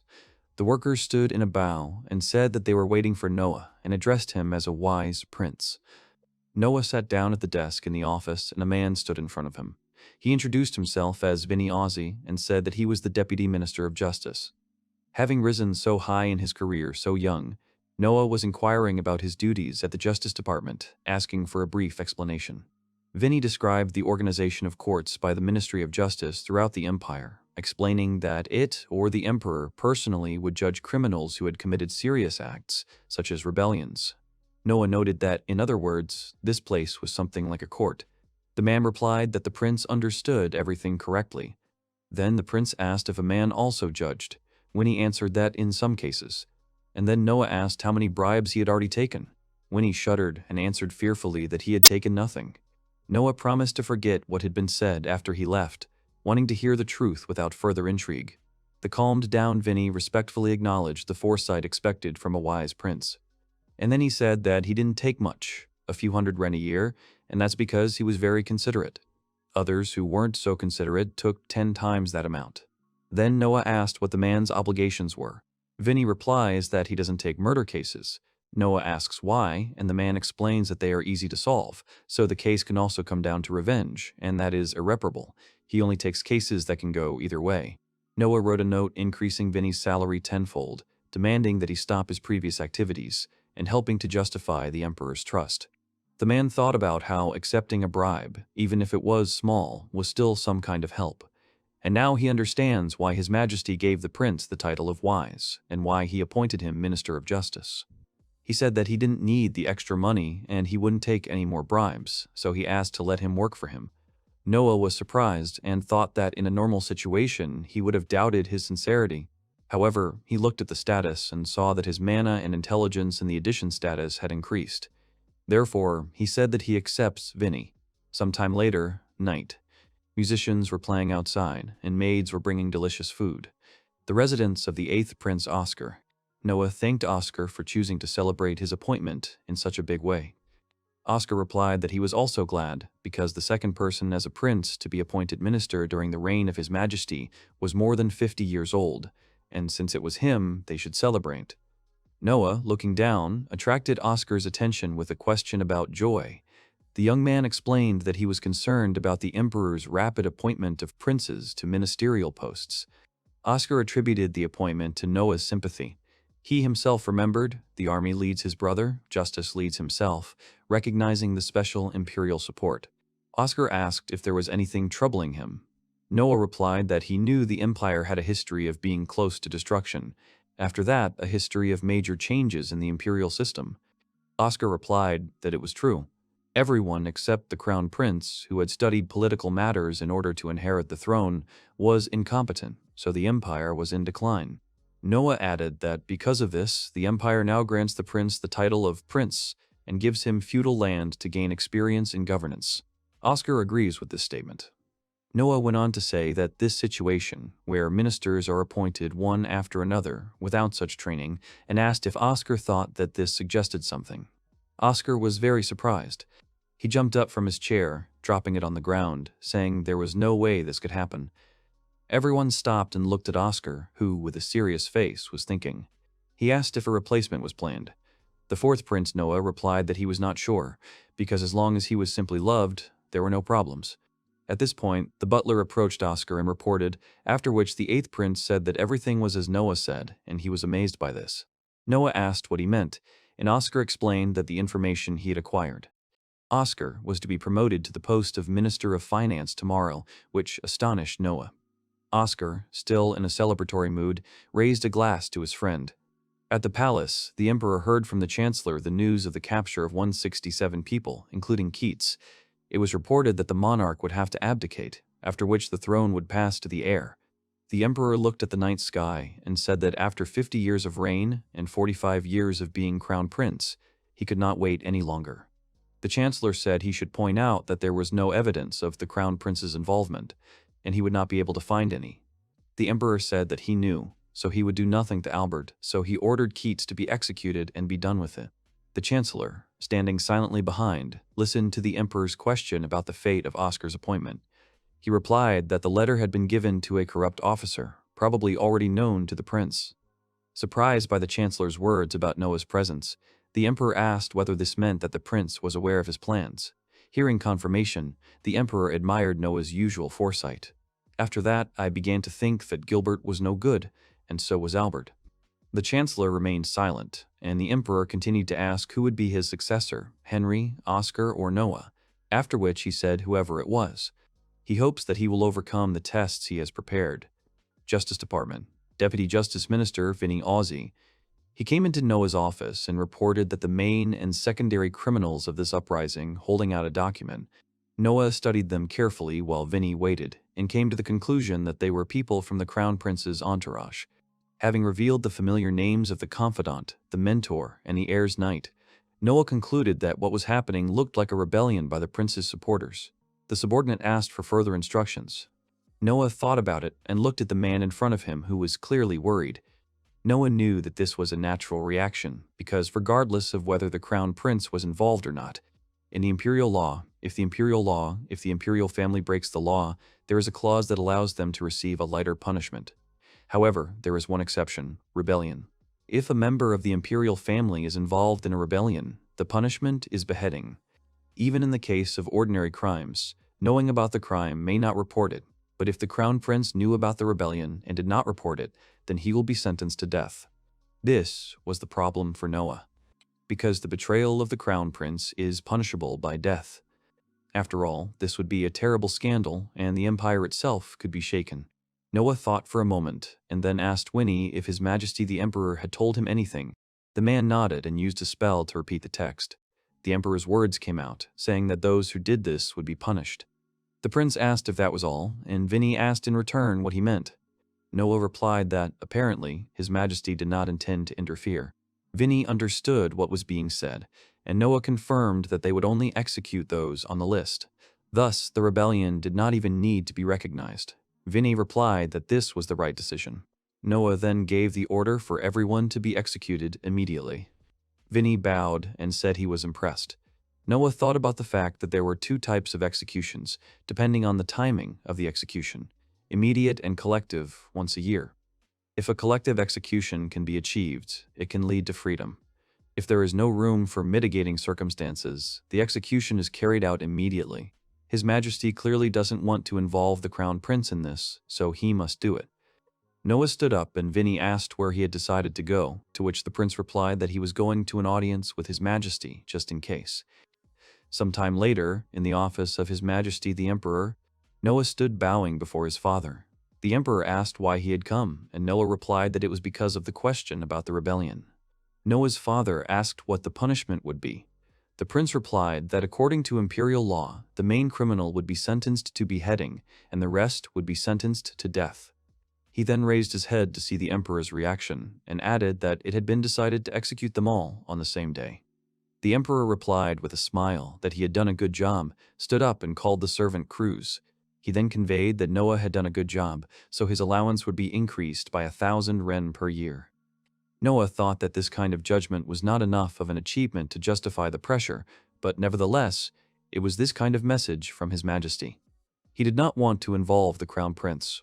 The Emperor walked up to Noah, put his hands on his shoulders, and said that, as expected, he had done a great job and he would count on him to continue doing good work.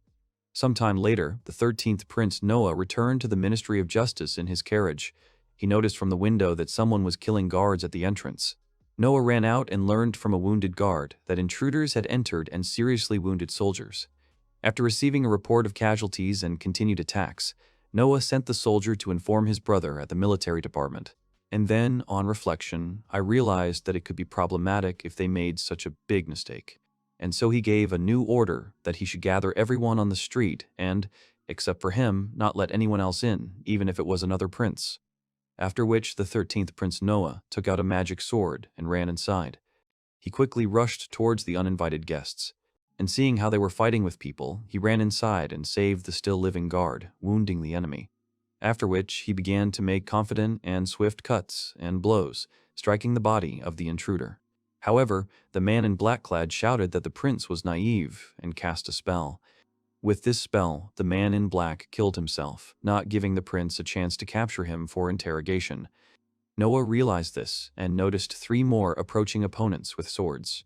They jumped on him, but before he could strike, Noah repelled all the swords and decisively struck his opponents with Leviathan, after which he neutralized them with another blow. He used the artifact ring, wounded them again, and then he tied up the men so that they wouldn't do what the previous one did. At this moment, Vinny runs up and addresses His Highness the Prince, surprised to see how he defeated everyone. After which he approached him and reported that there were more than 20 victims among the guards, and more. All the rebels were killed. Noah asked again about the veracity of the information, and Vinny confirmed it. Looking at the prisoners, Noah realized that the 4 detainees were connected to the heir, who had tried to eliminate the dissatisfied. The subordinate asked how to proceed. Lost in thought, Noah clenched his hands and decisively wounded himself with the magical sword Leviathan. Vinny was shocked by this sight. Wounded by himself, Noah fell to one knee. He said that he had been attacked by these 4 men, and then asked what the harshest sentence would be for seriously injuring the prince. Vinny was shocked and replied that the penalty for this was immediate death. Noah replied that he understood and ordered it to be done immediately in such a case. After a while, Noah was placed on a soft cloth and attended to by 2 doctors and 2 maids. Vinny reported that the order had been carried out. Noah nodded. By this time, his wound had been treated. Vinny said that everything happened as expected, and the prince concluded that this was the end of this matter, so he sighed calmly. The prince thought that one wrong decision and the entire country would be shocked by the actions of the crown prince. After some time, Noah came to the emperor. He said that since the prince was wounded, he did not have to bow. His Majesty, the Emperor, noticed that he began to come often, and also asked how his wound was. Noah replied that there was nothing to worry about. The Emperor said that this was good, and asked if the assassin was so strong that he could wound such a strong man as he. Noah thought that in the end he would not be able to hide this from His Majesty, and also that he would punish Noah for cutting his own belly. So he thought about the scenario all last night and replied that regarding strength, he thought it wasn't just a matter of swordsmanship, because, regardless of skill, any master could be subject to mental attack. The emperor looked at the prince and said with a smile that he had a good son, a son that he was not ashamed to show to anyone. Noah realized that the emperor had guessed that he had harmed himself deliberately, thinking about different things. The emperor admitted that Noah's similar qualities would have made his rule easier. Then he asked the young man if he knew that most virtuous rulers ruined their own honor and authority. Noah understood. The emperor was afraid of the betrayal of the heir, which could disgrace the name of the great ruler, famous for the era of prosperity. The heir can force his father to abdicate, becoming the new emperor. Then history will add the image of the worst ruler, incapable of governing his son, finally destroying the father's reputation. Noah continued to think that most likely His Majesty no longer trusted the crown prince. The reason he does nothing about it is because disinheriting the crown prince would also destroy the emperor's legacy to some extent. But since there is no evidence, Noah will continue according to his scenario, after which he says that he has a request to His Majesty. The emperor asked what he needs. Noah replied that he, Brother Henry, and Brother Oscar had all been appointed ministers by the emperor. This was the first time they had all been involved in something like this, and Noah was afraid that they might make mistakes. So he asks the emperor to appoint a man, because they need someone to organize them. Then the emperor asked Noah what he wanted him to appoint as the first visitor. Noah answered in the negative. He said he was proposing to appoint Prime Minister of one of the princes. The emperor was surprised by the Prime Minister and the prince. Noah confirmed that he wanted exactly the Prime Minister, the one who would be responsible for everything. He would unite the three princes. And Noah also added, looking into his father's eyes, that he wanted this role to go to the crown prince. The emperor was surprised by this expression. Noah thought about whether it was a natural reaction, something like surprise, expressing the words you said. So Noah continued that by making them organizers in various ministries, it could help stop the crown prince. In that case, the crown prince will cease to act on behalf of His Majesty. The decision will be made by the emperor after considering the matter. There will be no additional burden on him. The emperor is interested in the reaction of the prime minister if he refuses to obey. Noah offered each prince the right to appeal directly to the emperor, bypassing the prime minister to avoid injustice. The emperor was amazed by this plan and said that it was amazing. Noah smiled happily. He thought that it seemed that his true intentions were understood, looking into the eyes of His Majesty the Emperor. The essence of this proposal is to elevate the crown prince to the rank of an authority figure, but this will not give any power. If he disagreed with the three prince ministers, they could let him pass and speak directly to His Majesty. He would govern them, but the emperor would have the final say. In other words, the office of prime minister is just an office, and it does not matter whether it exists or not. The emperor replied that this would be best, and that it was good advice, so he would listen to it. Noah thanked His Majesty. Then the emperor stood up, walked up to Noah and placed his hand on his head, saying that he wished the hero had been born a little earlier. Noah smiled and His Majesty went back. He said that now he must reward Noah. Money was too boring a reward, so he called crews over again and said they were going to the treasury. The emperor said that the ring had certainly been found by Noah. The boy confirmed it. So His Majesty said that they were going to the castle treasury because the man wanted to see how he reasoned. They walked down a long corridor into the treasury, which was all glittering and strewn with expensive items. His Majesty said to choose one thing, something that Noah would like. The boy nodded understandingly. The emperor watched the boy's actions carefully. Noah walked to the center and extended his hand forward. Then he activated his magical sword Leviathan, hidden in the bracelet, and began to examine the treasury with its help. Then he noticed a glow, a beam of light coming from some object behind the vase. He went up to it and saw that it was the box that was glowing. The box had a beautiful pattern and a stone on the lid and the front. The prince took it in his hands. He opened it. Inside was a ring with a stone in the shape of a flame. He turned the open box to the emperor and said that he wanted it. His Majesty said with a smile that he was impressed by how Noah chose Ruthia without hesitation, as expected. The guy took the ring and said its name Rutia and then put it on the thumb of his right hand. The ring burst into flame. Its status has changed. Fire stat has risen to C. Noah thought this was possible because the stat was initially very low, but the fire rose straight to level C. He looked at the ring more closely and told Ruthia that it therefore had the power of fire. The Emperor remarked that Noah had seen through it all. The prince confirmed and said that it seemed to have impressive power. Then His Majesty asked him if he wanted to try it and suggested going outside for it. Then he turned to Cruz and told him to prepare everything he needed. However, Noah stopped His Majesty the Emperor and said that there was no need for that. The man turned around with a smile and asked if he had another idea. Noah said yes. The 13th Prince Noah and the Emperor came outside. The Emperor awarded the prince with the fire Rutia, which was imbued with a will like the sword Leviathan. When Noah concentrated, the ring was enveloped in a faint flame. And then there is a strong flow. The flames from the ring grew in all directions, until it covered the hero completely. The Emperor shouted excitedly to Noah.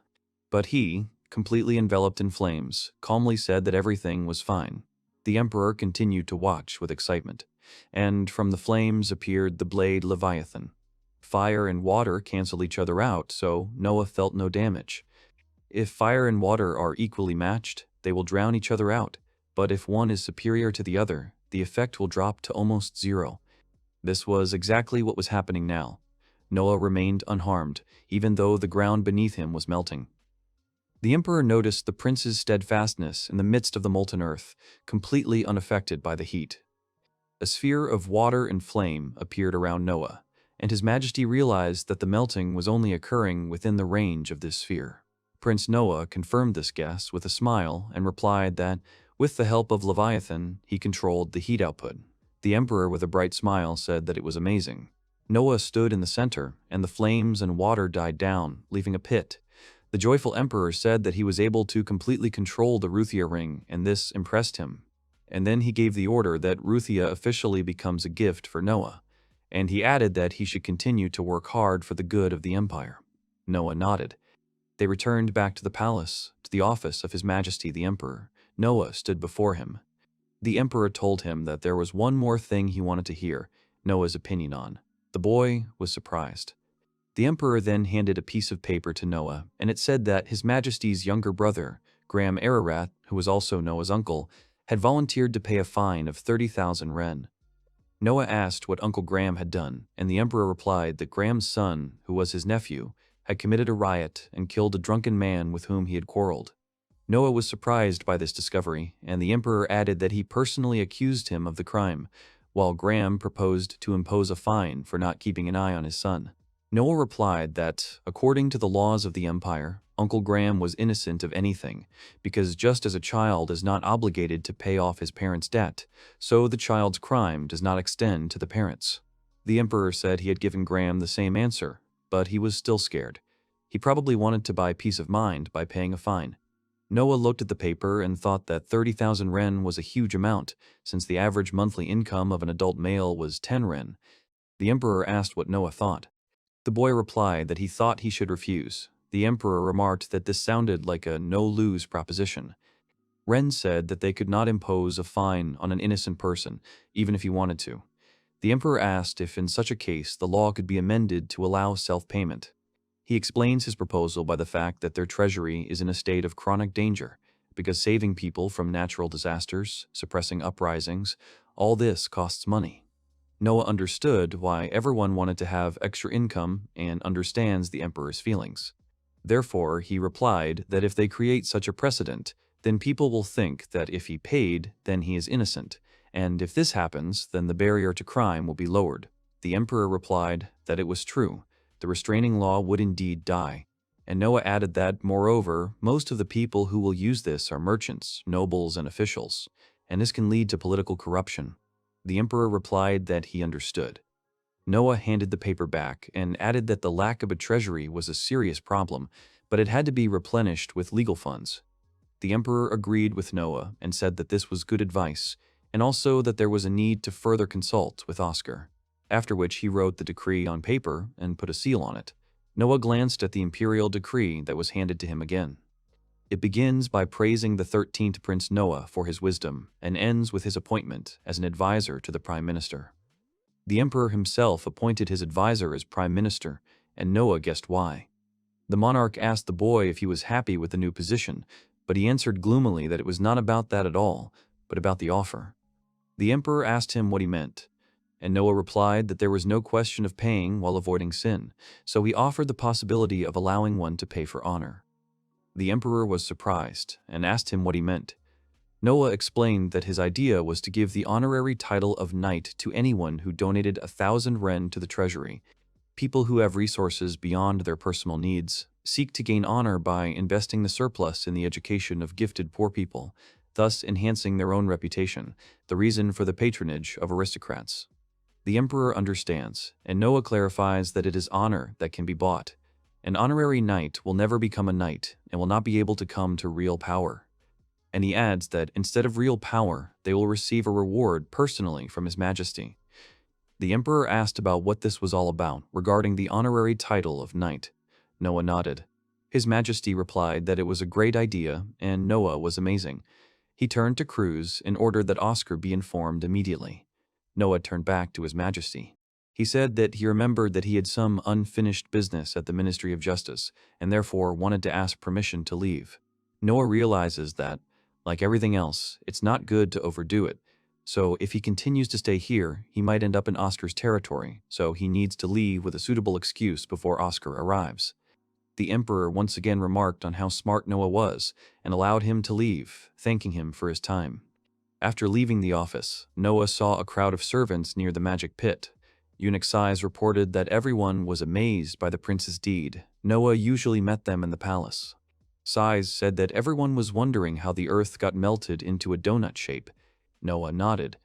Sais noticed that everyone was amazed by the strength of His Highness, and some even fell into the hole while trying to dig the earth. Someone even broke his leg. Noah handed Sisu a bag of coins and said that in that case it was for treatment. Sais praised the prince's kindness to his subordinates, suggesting a quick wedding and noting the increase in those wishing to enter his service to over 100 people. This news surprised Noah. Sais mentioned the rise of eunuchs and the prince's popularity.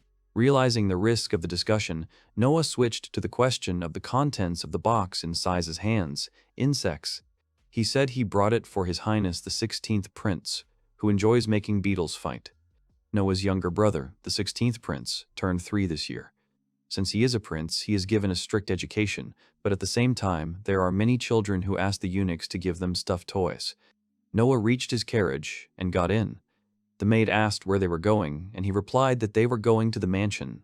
The prince looked out the window and thought about battles and beetles. He asked the rings if they could do it. He linked the ring of armor with Leviathan and with Ruthia, and a magical flash of light occurred. In the carriage, 2 small monsters appeared on the seat. One was light with water magic and a magic sword in his hands, and the other was dark and fiery. They began to fight each other, one swinging the sword and the other with a fist.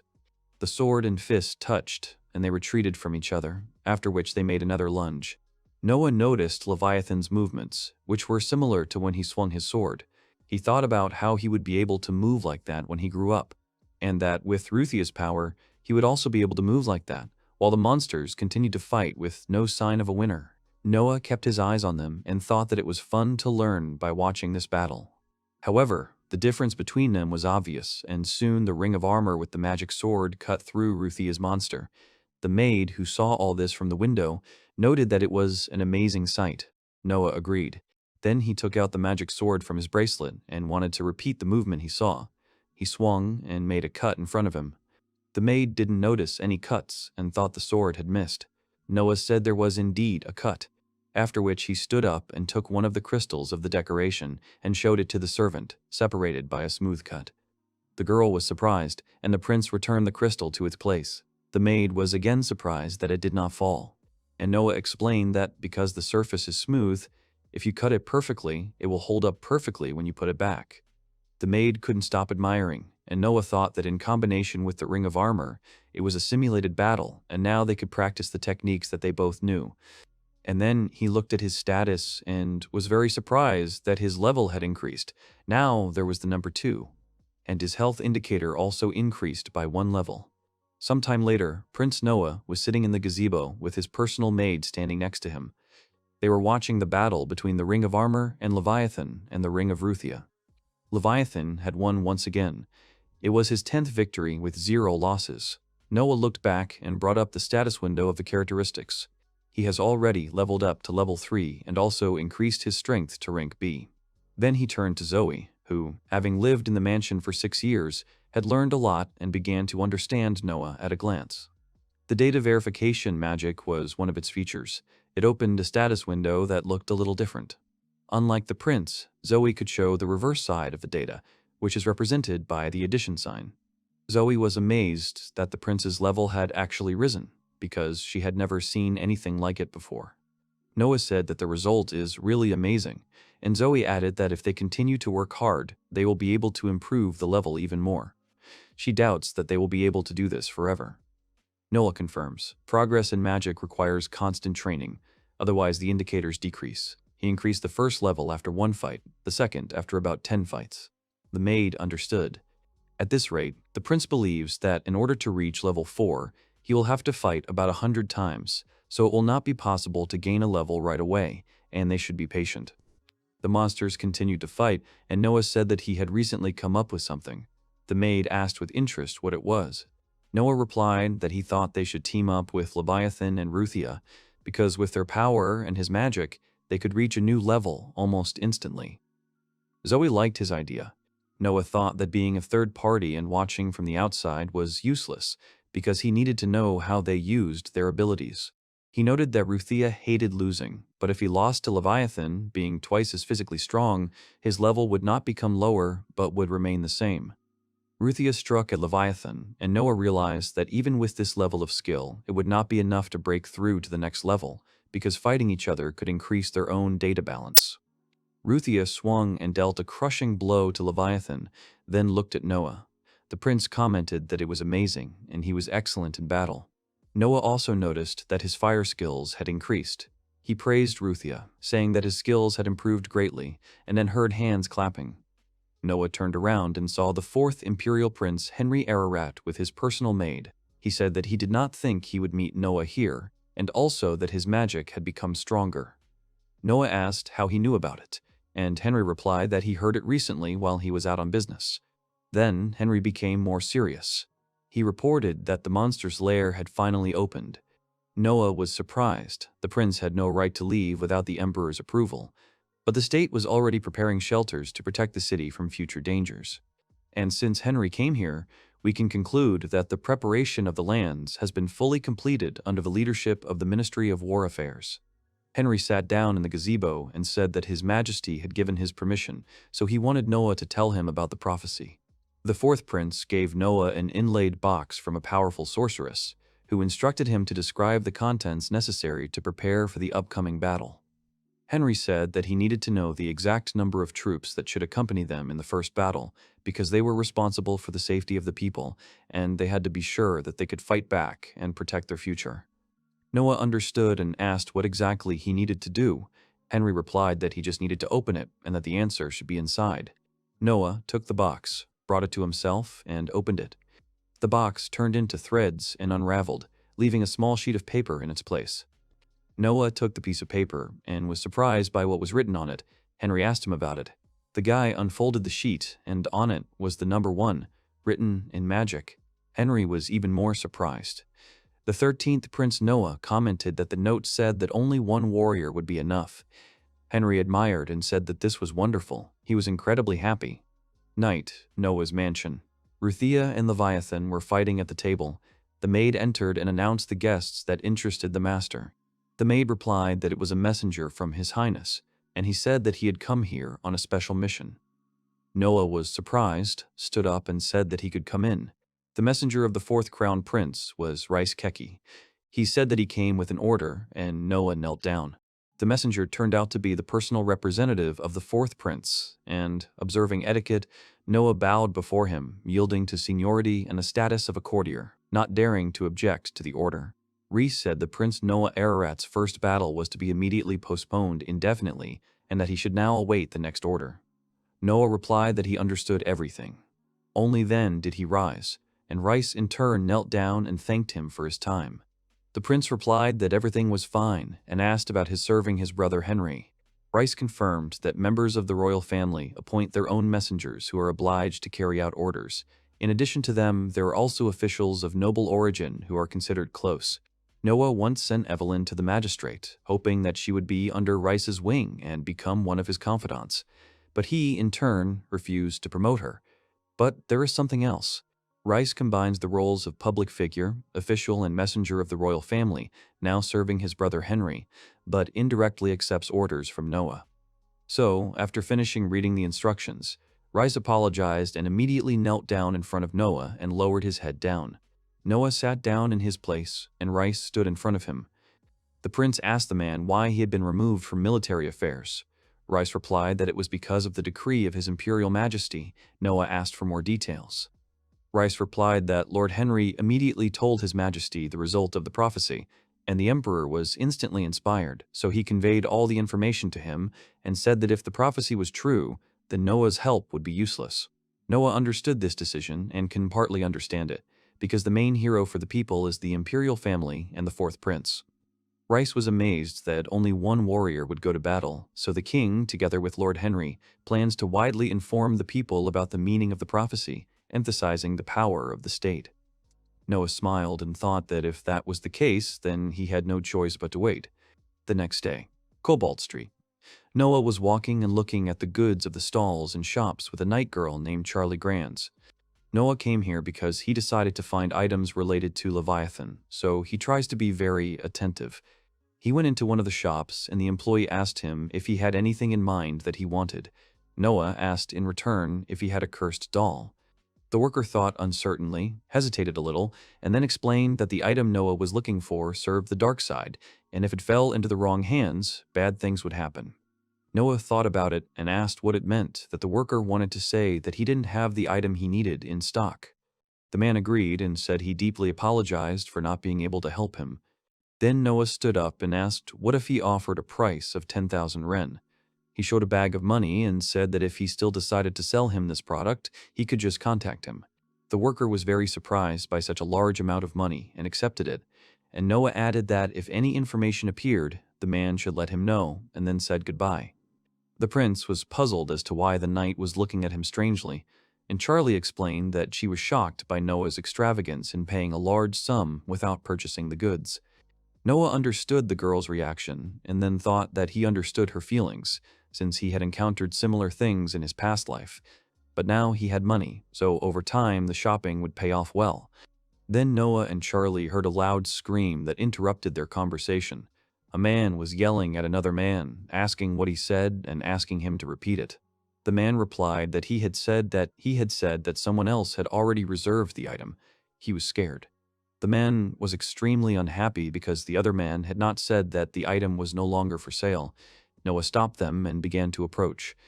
The attacking man asked who dared to interfere, and upon seeing him, his face immediately changed. He recognized the prince and greeted Sir Noah in person. Noah was surprised that he was known. The man explained that his name was Darren, and he was a messenger for His Highness, Prince Gilbert. Noah stood before him and was surprised. Darren said they had crossed paths with him at the Imperial Palace Ministry. Noah thought about it. The Ministry of the Imperial Palace is in charge of family matters, finances, and contacts with the Emperor. The staff considers themselves the only ones with power in the country. Noah didn't deny it and asked why he attacked the merchant in that case. Darren asked again in surprise.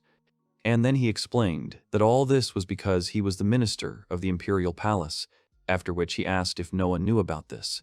Darren said that he was untouchable due to his status in the ministry and carried out raids to strengthen order and the authority of the imperial family.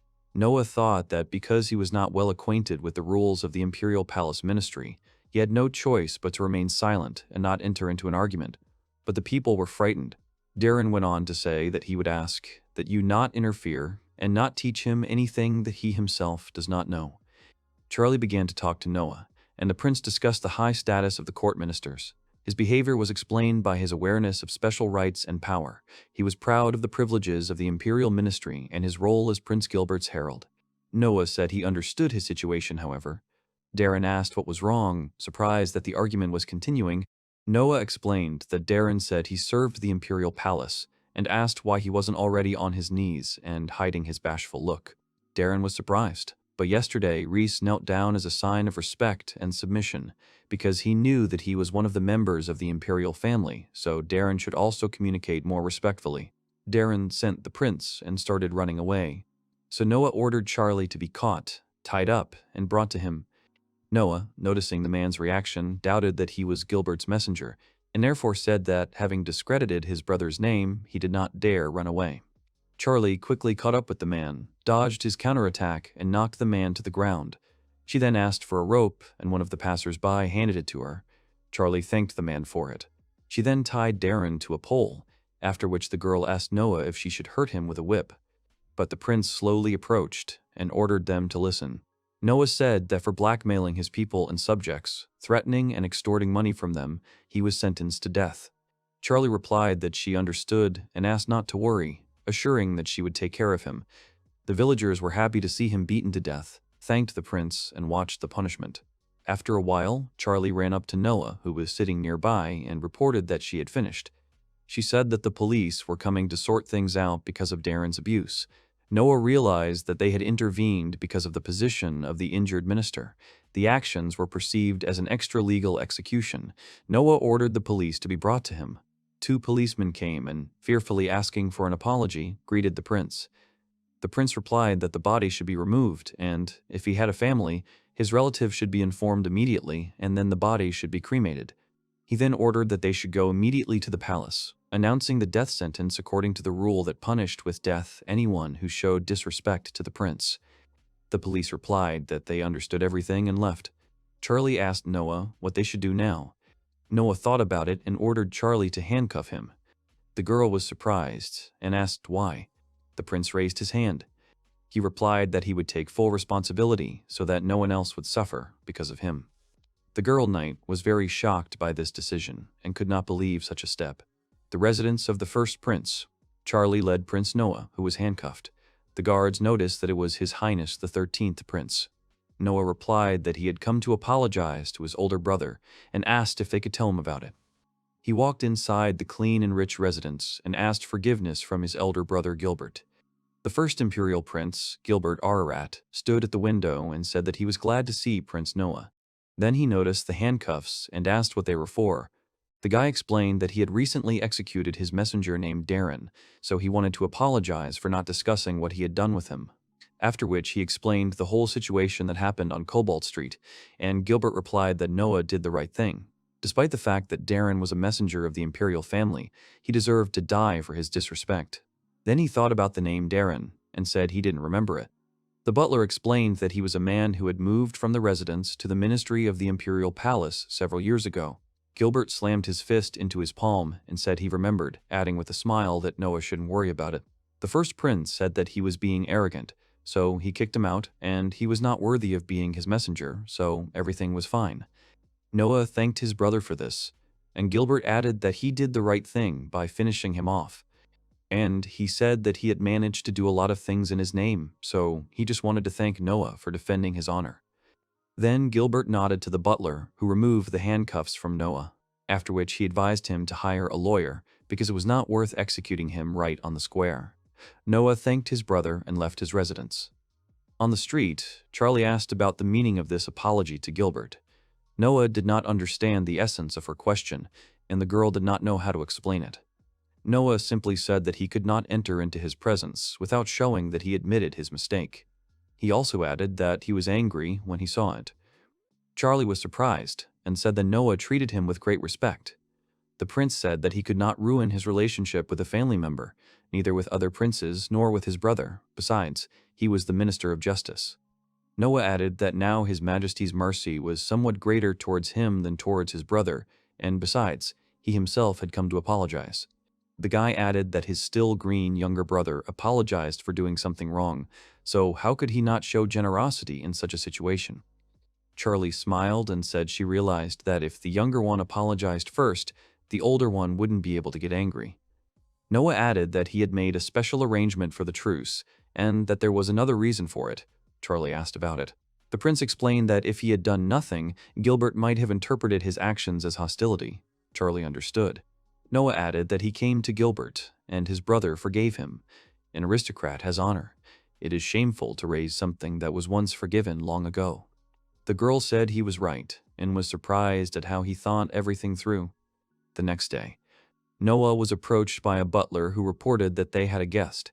The guy asked who it was, and Dylan said that it was from the ministry of the imperial palace and he was waiting in the living room.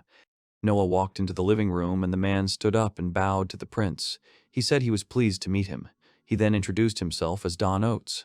Noah sat down in his place and asked why he had come. Don said that he had heard about yesterday's incident and was impressed by what he had done, so he wanted to become his follower, and that was why he had come here. Noah asked if he wanted to serve him, and Don, bending his knee, said yes and asked to be considered for the position. Noah explained that as Minister of Justice, Don would hardly achieve a similar position at court, but he calmly replied that he would be quite content with the occasional use of the prince when necessary. Noah agreed, and the man raised his face, sincerely thanked him, and then left the residence. Noah turned to Dylan, and looking at Dylan and looking at Don through the window, ordered him to find out everything about him, but to be extremely careful. After some time, 2 maids were helping the prince dress. At that moment, Dylan came in and asked permission to report. He said the details had become known about a man named Don. Dylan explained that it was difficult to find out anything about him, but it seemed that he was a servant of His Highness the First Imperial Prince and his parents. Noah understood. Aristocrats sometimes marry servants. The prince's estates are especially guarded. For the sake of secrecy, it is difficult for simple servants to leave, so noble persons take concubines whose children also serve their patrons. Dylan asked if it was possible that His Majesty the First Prince had sent a servant to Noah for surveillance purposes. Noah replied that it could be, so he ordered that no one be told what he had learned. They knew he was a spy, and so they could use him. Dylan agreed and was surprised that Noah only needed one look to see right through the spy. The prince thought about insight and brought out his status window. Even after all the training, his luck had not increased much. However, it is obvious that Don does not want to become a servant by his own will. After some time, Trader Byron Allen, Noah sat and asked about the reason for the man's arrival and what was behind him. Behind his back, men carried in various valuables in boxes. Byron said that Cindy had received His Majesty's blessing and officially became his wife. Noah was surprised. Cindy was the girl Byron had given to the royal palace as a servant. She'd been chosen on Noah's advice 6 years ago, and now she'd been made a princess. Byron threw up his hands and said that it was all his gratitude, a small gift for the service rendered. Noah smiled and understood the man. He noticed that he had forked out a lot, a whole 30,000 ren, and asked why. B. Euron was surprised by the insight and the fact that the prince named the exact price. Noah decided to drop the subject and wanted to know about his wife first. He said she was a kept woman. Above the kept woman is the concubine, and above the concubine is the favorite. After them, at the top, is the empress. Byron supported the idea, hoping to see her as a favorite one day. The women of the palace are divided into classes, depending either on the success of their children or on the favor of the monarch. Noah became a wise prince 6 years ago, so his mother became the favorite. It makes no sense to say that the empress will always be one woman. Having reached the top, the girl will become an empress. Byron said that all that remains is to rely on the king's mercy. However, Noah objected because new trials await her ahead. Byron was shocked by this statement. Noah explained that, of course, buying His Majesty's favor was the fastest way, but the princess's policy was also very important. Noah asked, for example, what would happen if one of the girls replaced Princess Cindy's perfume with one that His Majesty didn't like. Byron didn't answer. The prince explained that girls are much more cunning than men. The female world is the abode of demons. Byron understood everything. Noah stood up and said to send the money. If he knows politics, he knows what to do. Byron bowed and thanked. The prince called his maid, Zoe. The girl came running, and Noah gave her the letter, telling her to deliver it and 10,000 ren to his mother. Zoe was surprised that it was necessary to go to the imperial palace, and asked about Dylan. Noah explained that men were not allowed, and also added that she should tell his mother the following. After which he seriously said that he would be the guardian of Princess Cindy. Zoe asked if he wanted to protect her. Noah agreed. The guy said that we are talking about aristocrats, and even parents and children put profit above emotions and feelings. If Cindy succeeds, she will become a good ally for his mother too. Zoe expressed her surprise and said that she understood everything and went to carry out the order. Noah sat down on the sofa, and the maid reported that a man from Cobalt Street had come to him. The boy smiled that he had finally arrived. He wondered if there was any point in spending 10,000 ren. The merchant approached Noah, and the prince asked him what he had come to show. The merchant turned around and pointed to what the worker was carrying. Noah guessed what was under the curtain and asked if it was a painting. The merchant replied that it was something like that. The curtain was pulled down, and the merchant said that the name of the painting was Kaza. It depicted a girl in a dress with her eyes closed. Noah came closer, studying it, and asked if it was cursed. The merchant replied that it was certainly cursed and suggested that he look in the direction he pointed. There was a copy nearby, created along with the original, where the girl seemed younger, with short hair and short stature. Noah asked if the cursed canvas was constantly growing. Leviathan reacted to the present by emitting something unusual. Then Noah pulled it out of the bracelet and swung the sword at the apartment, surprising the merchant, who tried to stop him, not realizing the meaning of the act. Noah swung his sword in front of the painting, and at first, nothing seemed to happen. 1 second later, a crack appeared on the painting, and a girl's hand emerged from it. Noah watched carefully as the crack grew larger over time, and eventually the girl in the painting flew out of it in her true form. The 13th prince and the girl from the painting looked at each other in surprise. She was alive and floating in the air. The merchant was the most amazed and asked what it was. Then the girl wanted to say something, and Noah said that he understood everything. The man asked what he meant. Noah explained that the painting was painted with her blood. The guy who painted it had killed the girl when she was a child. The prince said that it seemed to have been painted with paint mixed with blood. The merchant was confused. After which, the girl said that she wanted to thank the one who freed her. Noah replied that if so, he wanted her to swear allegiance to him. The girl flew up, promised to fulfill the wish, and returned to the painting. The merchant froze in surprise, and Noah smiled. Noah freed her, avoiding the trick of the canvas. Now the girl moves freely. After which, Noah called up his stat window and noticed that the land status had increased slightly. The prince thought that it was a cursed painting, but if he put that aside, this girl was born. The merchant still couldn't believe what he saw. The cursed painting turned into the spirit of a girl and swore allegiance to the 13th imperial prince, Noah. Kaza smiles sweetly at Mr. Noah. She says something to His Highness, after which Noah agrees to Kaza's words and wants to try something. Then Kaza gradually returns to the frame from under the painting. The man is surprised by what is happening and does not understand anything. As a result, Kaza has turned into this same man. The original man looks at himself in shock. The man is shocked by Kaza's abilities. Noah explains that she can transform into different creatures, grabbing the man's hand, the ring on which begins to glow. The transformed Kaza holds out her hands. Noah asks Alan to touch Kaza's palms.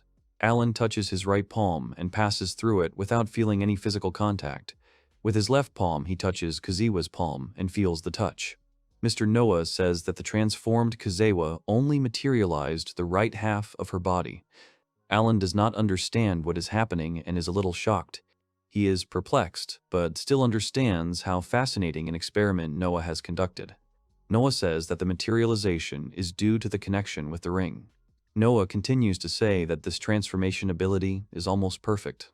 Noah asks Kaza to disappear halfway. Immediately, half of the transformed Kaza disappears right before Noah and Alan's eyes, which scares the latter. There is a chandelier with candles in the room, which filled a room with light and warmth. Noah has generally understood everything, and says that in essence, Kaza can transfer her soul. Alan admires His Highness's insight even in someone he has never seen before. Kaza watches what is happening. Noah thanks Alan for a job well done, and asks to contact him if there is anything new. Outside, the sun was shining beautifully and warmly, illuminating the palace and the tree standing nearby. At that moment, Noah was walking to the palace and was immediately stopped by a servant, saying that Martha wanted to talk to Noah. Noah asks the maid again, to which she replies that Martha is the mother of the maid Zoe. Noah recalls that 6 years ago, Zoe's home village was flooded and she got a well-paying job here. Noah meets his mother in the cozy library, kneeling before the prince. Martha explains that her duty is to open and close the back door at the prince's command. Noah thinks about it and takes her words into account. Martha says that there are actually people who met someone at the back gate in the middle of the night not long ago. Noah is immediately interested in them. Martha immediately begins to remember them and clarifies that it was someone who recently arrived at the mansion. She says it was a man, like from the Imperial Palace Ministry. Noah immediately understands what kind of man she is talking about. That man was Don Oates. Martha immediately confirms the words of His Highness Noah. Mr. Noah clarifies that Don is meeting someone in the middle of the night, to which Martha confirms his words. She says that Don is trying to do everything without Noah noticing. Noah thanks Martha for the message and generously thanks her with a bag of money, for which Martha thanks the gentleman, after which Martha calmly leaves. Noah just stares with a puzzled look. After a while, a moonless night falls. The doors at the back of the mansion remain open. The sound of a maid's feet can be heard at the entrance to the doors. Marta looks out from behind one of the doors. Immediately, an unknown person grabs her from behind. Marta screamed in fear. After that, the unknown person covered Marta's mouth and nose with his palm, which made Marta unable to say a word. From this action, Marta gradually begins to lose consciousness and close her eyes. She falls to the ground unconscious. The unknown person's hand approaches Marta's mouth, thereby checking her breathing. Don Oates puts his ear to Martha's chest, making sure that her heart has stopped, and then flees the scene of the murder. A voice from the darkness says that Don wanted to kill this woman. The whole situation was observed by the real and living Martha, Zoe, and His Highness Noah. Zoe says with horror that his target was her mother. Noah confirms her words and says that Don did it without unnecessary injuries so that her destruction would look natural. In front of the doors lies the lifeless body of Martha's clone. After a moment, the body begins to disappear, emitting a glow and a cloud of sparks. From this cloud, Kaza appears. Zoe is surprised and says that Kaza has turned into her mother. Noah interrupts Zoe, addressing her. Noah invites Zoe to go with her mother to her home village. He suggests that they hold the burial in their homeland. Zoe is surprised and does not understand Mr. Noah's words. Noah does not mean the real body. Noah will tell them when it is all over, but for now, he suggests that Zoe and Martha rest. Martha begins to thank Mr. Noah as if reading a prayer. Zoe agrees with Noah's good idea, but she wonders if it's okay to leave someone like that unsupervised. Noah says that this man is already under surveillance. Zoe is surprised by Noah's words. Marta notices that Kaza is not near them. Mr. Noah says that Kaza has disappeared and is already pursuing this man. Zoe notices Noah's wit and admires him. Waking up on a sunny day, the boy sits up in fear on his bed, finding his body wrapped in bandages and feeling severe pain.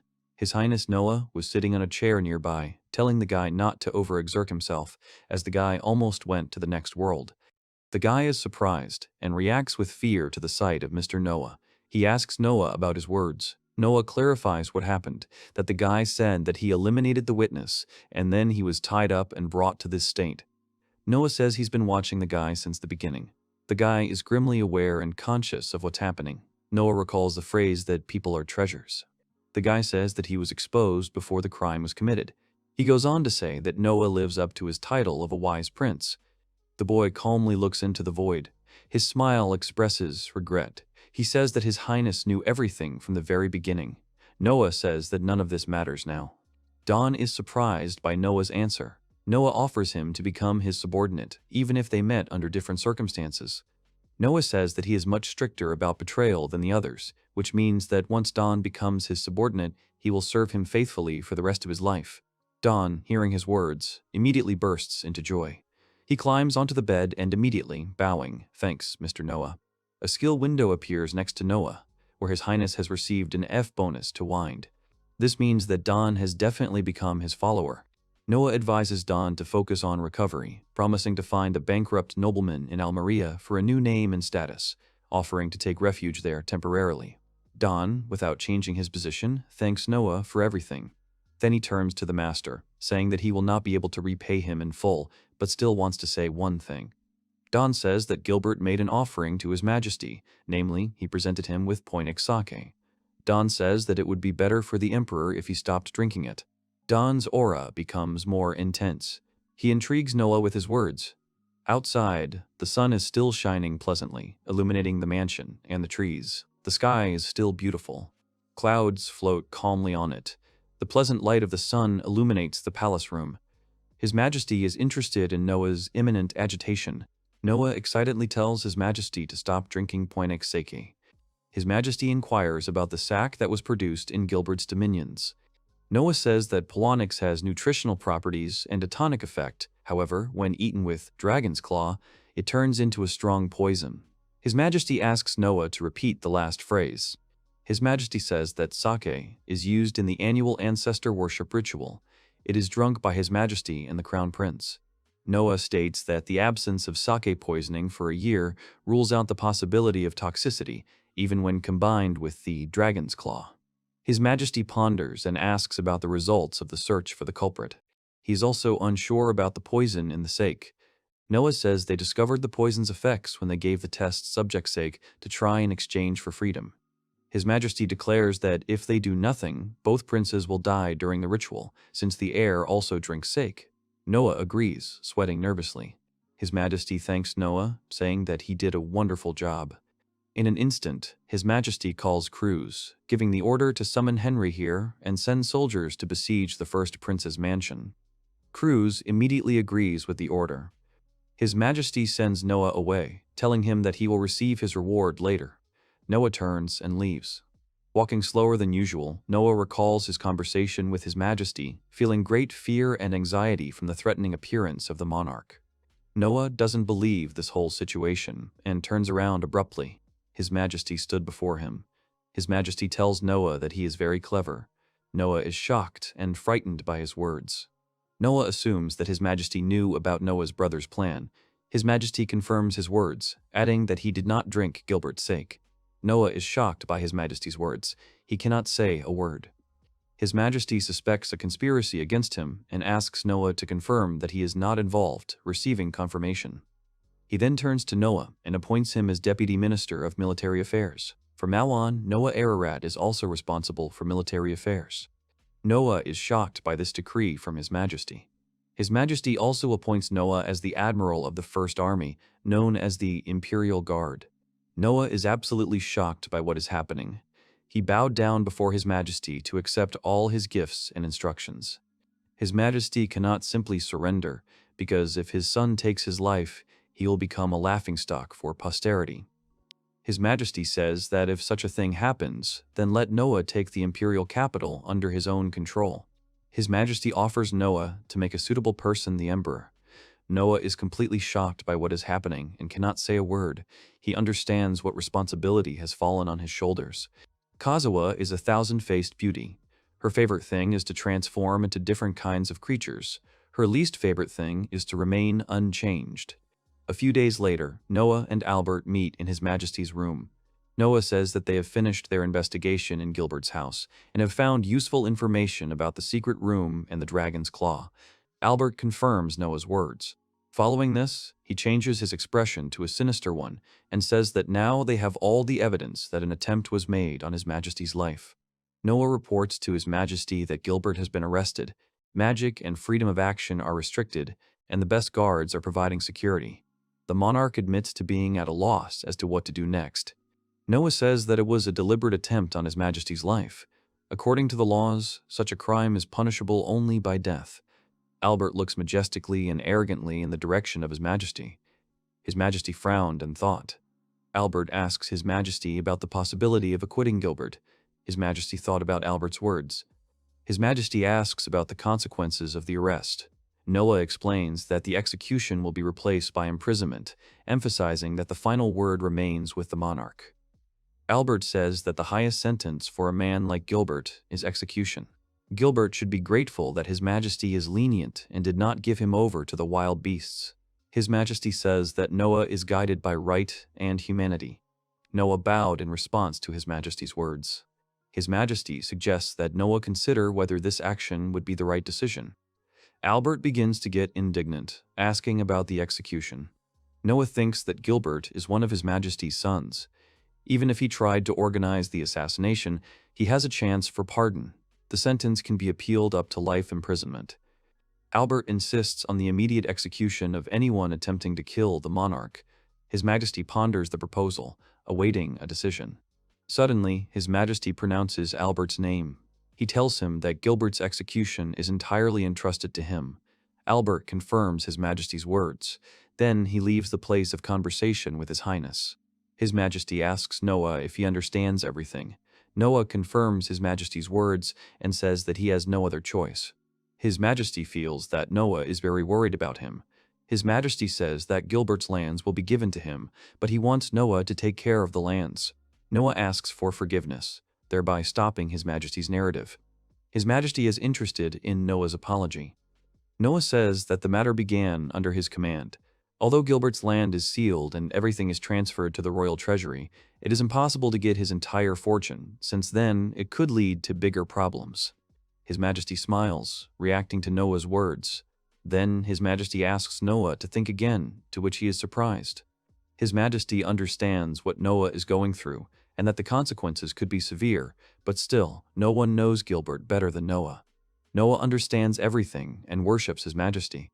His Majesty asks for one favor, that Noah personally go to that place and supervise everything there. His Majesty also gives Noah a chance to think about his marriage. His Majesty says that it can no longer be postponed. Noah is a little surprised. The age of marriage for members of the royal family starts at 12 years old. The marriage is strictly political. The brides are chosen from the best families with an impeccable pedigree. His Majesty proposes the candidacy of the Thunder Emperor's granddaughter's daughter-in-law. Noah does not object to this proposal and agrees to it, and also thanks His Majesty. His Majesty says that she is quite a smart girl, and according to the predictions, their compatibility is 5%. Therefore, there is a possibility that the future heirs of His Majesty will have excellent intelligence and strength. But he bows and says that he would be only glad to have such a wonderful partner as her as his legal wife. His Majesty orders Noah to marry the Thunder Emperor's granddaughter. Noah obeys and leaves the hall, past the palace's bookshelves. Noah is escorted by His Majesty's advisor. After a while, the advisor comes to His Majesty and begins to ask him about the girl who is going to be wooed, to which His Majesty says that she is the granddaughter of the Thunder Emperor. The advisor asks for forgiveness and says that it turns out that His Majesty does not care who his son marries, and this is disrespectful to the bride and her grandfather. It is important for the advisor to know what kind of person the future Empress's groom is. His Majesty smirks and remembers the words spoken by Noah, that His Highness Noah has no choice but to obey His Majesty and do as he ordered. The advisor praises Noah's choice of bride, believing that their offspring will strengthen the relations between the two countries. The monarch supports this idea. His Majesty is confident that the children will surpass their parents. The advisor highly praises Noah's abilities as a warrior and leader, an opinion the monarch approves of, stating that all that remains now is to wait. One morning, Mr. Watts comes to Noah. He falls to the floor and begins to bow. Noah gets up with a vengeance and asks why he disturbed him so suddenly. He apologizes and says that he is guilty before Noah. Noah asks Watts not to hesitate. Watts tries to say something, but he can't get the words out. Noah says that if the imperial law provides for the man's release, then so be it. Watts listens silently as Noah explains the reasons for the summons, the weakening of power after Gilbert's execution, and the opportunity for Watts to keep his name and remain in the capital. Watts raises his head and tries to say something. Noah continues that treason is punishable by 100 years in prison. He offers Watts as much money as he needs and asks him not to refuse. Watts sits up and is indignant. Noah says it's all because he saved his father's life. Watts's eyes fill with tears of happiness. Noah will do everything he can for Watts, but first he wants to visit Gilbert's house. Watts looks at Noah with confusion. Noah asks if everything is okay with him, to which Watts says that he is incredibly grateful and that he will always be there for Noah. After a while, Noah and Alice are walking down a street with many stalls. Noah wants to get away a little, so he takes Alice with him. Alice notices something interesting and invites Noah to take a look at what's going on. Noah notices it too. The girl is looking for candidates happily and ambitiously. A crowd has gathered around her. She's looking for people who will defeat her and win. The bet is only 3 coins. A man from the crowd sets a condition that if he wins, this girl will be his. She smirks and accepts his offer. The crowd cheers. Noah watches from the sidelines. Noah thinks that in their country you can buy and sell slaves. For the first time, he sees people selling themselves. A man from the crowd says he can beat her. The girl doubts his strength. The man begins to attack and swings at the girl. The crowd holds its breath. The girl dodges the blow, simultaneously grabbing the man by the collar. With a sharp movement, she throws him to the ground. Holding out her hand, she asks the man for 3 coins. He is very surprised. The girl says that he has not paid yet. The crowd does not understand how she did it. Noah just watches the outcome. The man runs away in fear. The girl waits for the next opponent. Another man comes out after him. After a while, the story repeats itself, and time after time, the girl knocks down each of her opponents. Spectators are shocked by the defeat of 15 participants in a row. A brave man goes out to fight a girl, ignoring payment. The girl watches his attack tensely. She understands that she can't dodge the blow. With a swift blow, he hits her in the stomach. The crowd is even more surprised. Smiling, the man holds the unconscious girl in one arm. The man says that the girl is now his. The men in the crowd envy him. Suddenly, Noah asks for attention and says that the man cheated. The man begins to show aggression towards Noah. At this point, Noah raises his hand. He lowers the girl's shoes in the man's hands. The crowd does not understand anything and is indignant. Noah says the man hit the girl in the stomach, which is against the rules. The man doesn't believe him and asks for proof. Noah uses the power of the Leviathan. One man from the crowd falls to the ground. Noah finds out if the man knows the boy. He denies knowing him, but witnesses claim otherwise, causing the crowd to become angry. The man begins to attack. Noah pulls out a sword from nowhere. With quick and sharp movements, he strikes the man. The blows turn into wounds and start bleeding. His blows hit the belt, which immediately broke. The man is confused. Noah asks for another round. The crowd is in awe of this fight. The man runs away with a little fear and threats. Noah just looks at him at this time. After some time, the girl regains consciousness. The first person she saw was a boy. The girl is puzzled by the question about the boy. The maid reminds her of the rescue by the young man, which surprises the girl. Noah asks if she remembers the events of the past. The girl says she remembers something. She was fighting with a guy, and then her body seemed to go numb. Noah says that this guy talked his friend into it. While one was casting a spell, the other attacked the girl. The girl is angry at the guy. Noah agrees with her words, and at the same time begins to scold the girl. He does not understand why she decided to do such a thing. The girl shows resistance in words. Noah doesn't understand why she's doing this, because she's still a child. The girl can't say anything in response. After some time, she says that it's all because of a business trip. Then she clarifies that she came to this place for the night selection, but failed the entrance exams. She also spent all the money, so she can't return to her hometown. Noah notices the inadequacy of her story. The girl is perplexed. Noah says he saw her abilities in the square. It's very strange that a girl with such skills didn't pass the selection. The girl says that she would like to meet the imperial chief judge so that he can help her get into the selection. They don't want to take her because she is a girl. Noah understood everything and had a complete picture. Women can't just take the test. They'll probably have to sell their bodies. Noah asks if she's changed her mind about becoming a knight. The girl exclaims and says that she really wants to become a knight and will do everything for this. Noah takes out a bag. He gives this bag of gold and says that it should be enough for her. Noah tells the maid to have Dylan find an empty house and move the girl into it. The girl doesn't understand anything. Noah just wants the girl to enter the academy and prove that girls can be knights too. The girl is very surprised by Noah's words. He says that it will be easier for the girl to be in the city and calmly prepare for exams. The girl wonders who this unusual person is. Their conversation is interrupted by the voice of a screaming man. A group of angry men stand in front of them. One of them immediately recognizes Noah. Noah is surprised and decides to approach, but is unable to do so. Noah wonders if he can do one thing. He starts trying. Gloves appear on his hands. They start to catch fire and glow. With a scream, one of the men attacks him. With a sharp blow to the face, Noah throws the man back. Noah moves on to the other man, defeating him with a blow to the chin. He grabs the other man by the throat and sets his head on fire. The girl admires Noah's speed and strength. His defeated enemies lie next to him. Noah notices something. He asks the armored man standing nearby. Noah leaves the men to the girl. The girl recognizes the armored man. He is a knight of the imperial palace. Noah is a little surprised. The man sweats from the intense gaze. He is afraid and trembles with fear. Noah sees a weak man in front of him. Noah thinks that the man immediately realized who he was and would not attack. The man falls to his knees and begins to ask for forgiveness from the 13th prince. The girl is surprised by the guy's title. Noah decides to introduce himself to the girl as Noah Ararat. The knight is still afraid to raise his gaze. The girl admires Noah. Not only is he from a rich family, but he also does not show his status. Noah leaves the girl with this man. The man is worried and afraid of pressure from Noah. The man does not want to disobey Noah's orders. Noah forgives the man and asks him to get rid of the men he defeated. The boys are surprised by what is happening.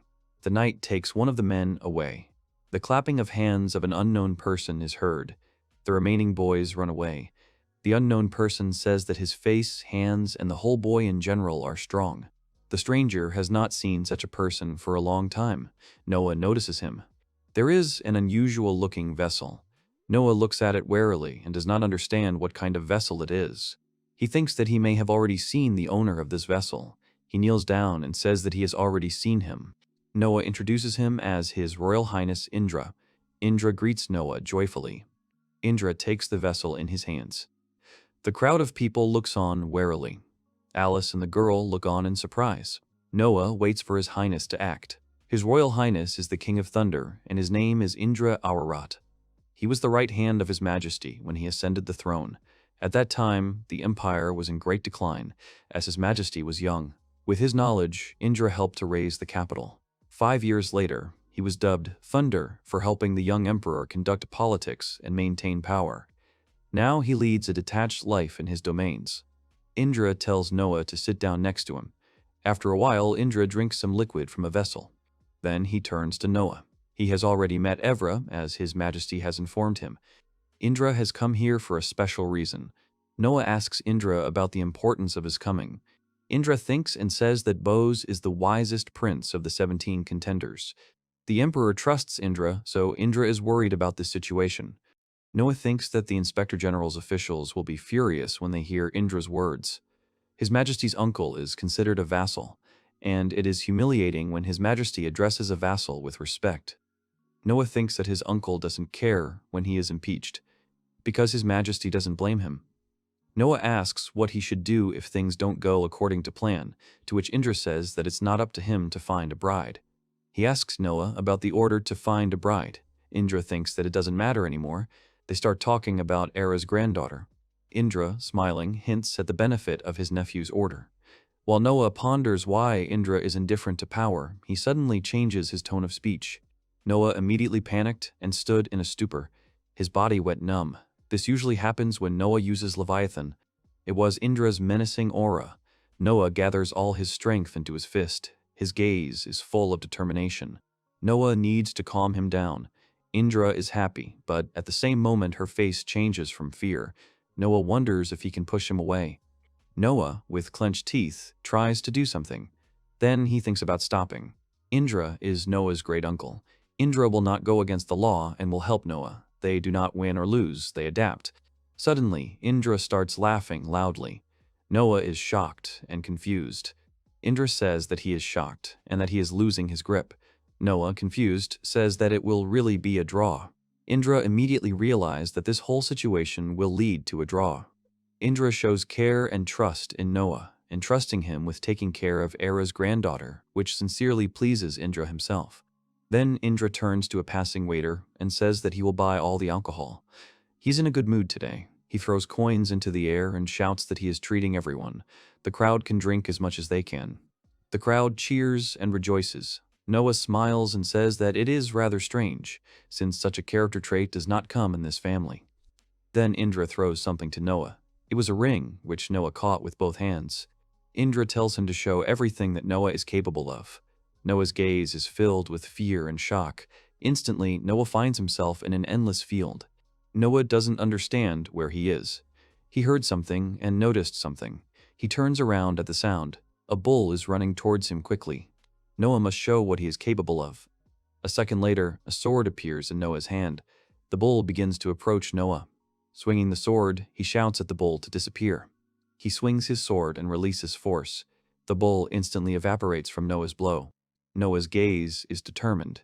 A window of his statistics appears in front of Noah. Noah looks at this window. He notices that his light skill has increased by +C. A voice tells him to tame the golden bull. Noah understands the words spoken by the voice. Suddenly he finds himself in the same place where he was before. Indra says that the ring only works in tandem with ale beer. Noah puts the ring on his finger. The ring begins to glow. Noah takes the jug in his hand. Gradually, the jug begins to transform and acquire a shiny appearance. Indra watches with a surprised look as Noah pours ale from the jug. Indra is amazed by the Emperor's son's success with the ring, which Indra himself could not master. Noah realizes the difficulty of the task, noticing the synergy of both rings. Suddenly, a bowl appears on the table. Indra is amazed by this creation. Noah looks at the bowl with joy. Then this bowl approaches the jug and embraces it. The bowl begins to pour ale into the glass. The crowd rejoices. Indra is amazed by what is happening. Noah offers Indra to learn strength and skill together. Indra does not ask Noah to repeat himself. Noah says that Indra understood everything correctly. He then begins to create various creatures such as Leviathan, Rutia, and Kaziwa. Suddenly, there is a bright glow where Noah ends up. He again does not understand where he is. He thinks that the place where he is like a soul in which he seems to be floating. The voice says that after 1,000 years, all four have finally gathered. Noah does not understand what kind of voice is speaking to him. The voice says that this is the first time since the Silver Age. The voice continues to say that at that time the child's power level was 255. They decided to restore their powers for him.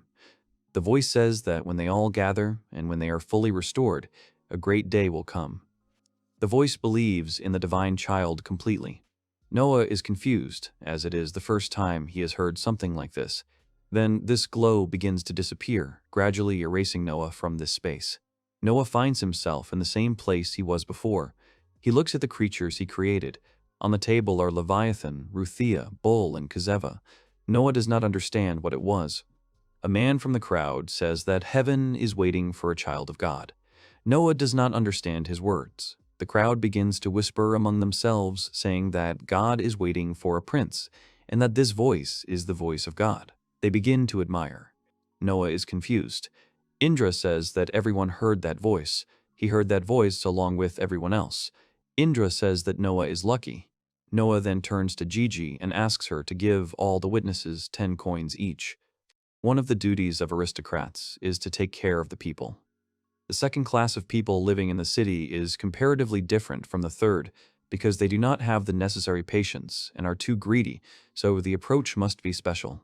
The crowd begins to thank Noah. The girl looks on with surprised and discouraged eyes. She falls to one knee and says that she has something to tell Noah.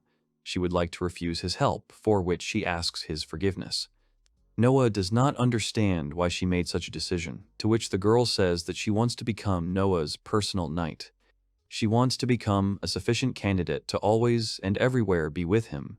She wants to become the most worthy knight for Noah. His words became clear to Noah. The guy refuses the girl, accusing her of unwillingness to study and laziness. The offended girl reproaches him for being biased towards the second grade, to which Noah asks about her aspirations for high achievements. He tells her not to be ashamed of receiving help, because later she will understand that it was not in vain that she did not refuse it. The girl looks at Noah with an enthusiastic expression on her face. If she wants to become a knight, she must earn this position. The girl confirms his words and looks at Noah happily, but with embarrassment. Indra is surprised that Noah is giving educational talks. Suddenly, their conversation is interrupted by a voice. Indra and Noah turn towards the voice. They were distracted by the voice of His Majesty. Noah looks at him with a calm face. Indra and Noah kneel down, thereby greeting His Majesty. The crowd is surprised by the presence of His Majesty. The whole crowd knelt before him. It was a sudden visit from His Majesty. The entire crowd kneels before His Majesty. His Majesty says that since they are outside the royal palace, there is no need for formalities, so he asks them to just sit and talk with his uncle. Indra is amazed by his words. Suddenly, Noah's ring began to glow. A silhouette appeared next to it. The crowd was frightened when they saw this creature. A creature with flames coming from its hands and head appeared before them. The crowd was surprised and delighted. Finally, Noah will show all his strength and power to the people with the help of the fire demon. The bracelet on Noah's hand begins to shine a little. Noah has resolutely called Leviathan, all this in order to calm the people. Noah thinks that he did everything right, but for His Majesty, such an act of Noah is a little arrogant. Noah says he had to take measures for the safety of His Majesty. His Majesty feels safe and has nothing to worry about. Indra is surprised that His Majesty is calm, even though this guy is one of his best sons. Because of this, His Majesty does not worry about his safety. His Majesty says that Noah is somewhat similar to Indra. Indra, in turn, says that he is a simple thunderer, unlike His Majesty's son. His Majesty says that Noah still has everything ahead of him, and, in any case, only one man will go into battle. The crowd is surprised and a little frightened by His Majesty's words. The girl rejoices, believing that the fight is being fought by a crowd. Noah realizes the responsibility of protecting the monarch alone and prepares to appeal to His Majesty, who is closely monitoring the development of the situation. After all, Noah's duty is to follow His Majesty. Despite the gossip and malice around, His Majesty chose Noah, announced his name to the people, and designated him as a warrior. The people believe in Noah. Noah thanks the monarch for the chance to prove himself. His Majesty praises Noah's fighting qualities. Indra inquires about her brother's concerns, having learned that haste has prevented a proper understanding of the situation. Indra never thought of it. His Majesty says that Noah is a brave guy, and that's what worries him. Because Noah is who he is, he will always be in trouble. Indra laughs and understands everything. He says that he is not worried about Noah at all. That is why he asks His Majesty to have confidence in Noah. Noah smiles. He is pleased with the words spoken by Indra. His Majesty invites Indra for a walk. Noah reflects on the monarch's long journey for the sake of a confidential conversation. Indra willingly accepts the offer. In the carriage, Indra and the king are preparing to discuss an important matter, but noticing a lot of people around, Noah calls Ruthia. At this time, the people admire Ruthia's blazing fire. They shout and rejoice at the fire demon. Ruthia shoots a column of flame upward. Noah turns toward the carriage. His Majesty is looking at him. His Majesty thought for a moment with a menacing expression. He says that he wants to calm and pacify the crown prince. Indra is a little shocked by His Majesty's words. Noah heard all this and reacted calmly to it. The crowd admires and welcomes the emperor. His Majesty says that he thought he would be easy to pacify, but it was not so easy. Indra asks some questions about this. His Majesty says that it was Gilbert's idea. Noah reasons that Gilbert initially wanted the speedy descent of His Majesty. Thus, he set up people and himself went to trial. For treason, he was sentenced to death. His Majesty says that Gilbert has betrayed him, but he wants to mitigate the punishment. Indra appears, saying that he deserves to be executed because he disobeyed His Majesty. The country understands everything. His Majesty thinks seriously. Noah wonders why His Majesty decided to consult his uncle about this rather than make a decision on his own. His Majesty is thinking in his mind. He says he does not know what to do about it. His Majesty says that the sentence should be passed soon. Indra appears and says that execution is better than leaving Gilbert alive. His Majesty agrees with Indra's words. They continue to ride, lost in their thoughts. Noah begins to get a little angry. He clenches his fist and soon says that he is worried about His Majesty. His Majesty does not understand why Noah thinks this way. Noah says that let those close to His Majesty handle this matter, and at the trial, they will pass a sentence and announce the name of the crown prince. Indra doubts the authenticity of the documents, claiming that they are easy to forge. Noah assures the king that he will make every effort to confirm their authenticity, removing any doubts. The monarch clarifies what he said. Noah confirms his words and tells His Majesty not to worry. You can use magic or engraved words on your own teeth. Indra likes Noah's suggestion, because with this method there is no need to worry about His Majesty. His Majesty also likes this idea. He begins to thank Noah for the great idea. Meanwhile, they arrive at the palace. They are all standing at the main table of His Majesty. His Majesty turns to the advisor and tells him that no one should come to them. His Majesty says that he will immediately use Noah's idea. Noah turns to His Majesty and tells him to regain command of the army. Indra says that there is no need to rush, because the emperor is the original commander of the army. Noah thinks that this is all a coup d'etat. Indra confirms his words and says that no one else will offer their candidacy and take the place of the commander. His Majesty turns to Indra, saying that he deserves this place no less, to which Indra simply laughs. At the table, the monarch writes and signs papers, handing them to Noah. The documents contain a decree dismissing the governor and a letter to his brother Henry. After this, the king calls clues. Indra looks at them with apprehension. He then asks if one of the advisors can be trusted with the letters. Clues says that he can be trusted because he is deaf and cannot read. Indra says that everything must be kept secret. Clues says he only understands sign language. Clues explains everything to the second advisor, who then turns around and leaves. Indra asks about disinheriting Prince Albert. The room is silent. Noah says that it is not in their power. Indra does not understand his words. Noah says that no matter who appoints or removes the crown prince, the emperor will have the final say. His Majesty understood Noah. Noah says that, unlike Gilbert, his brother has not committed any serious crimes, so after the decree of removal, Noah thinks that it is worth leaving him the title of prince and not disinheriting him. His Majesty says that the prince does not have much faith in the people and peace in the country, but the prince is strong enough for everyone to bend the knee before him. Noah suggests some amendments. Indra asks His Majesty if he agrees not to strip Prince Albert of his royal title. His Majesty immediately denies his words. Noah thinks that Albert will be abandoned in the same way as Gilbert. After some time, His Majesty writes new letters. Indra finds it hard to understand His Majesty now. His Majesty frowned and looked menacingly at the sheets.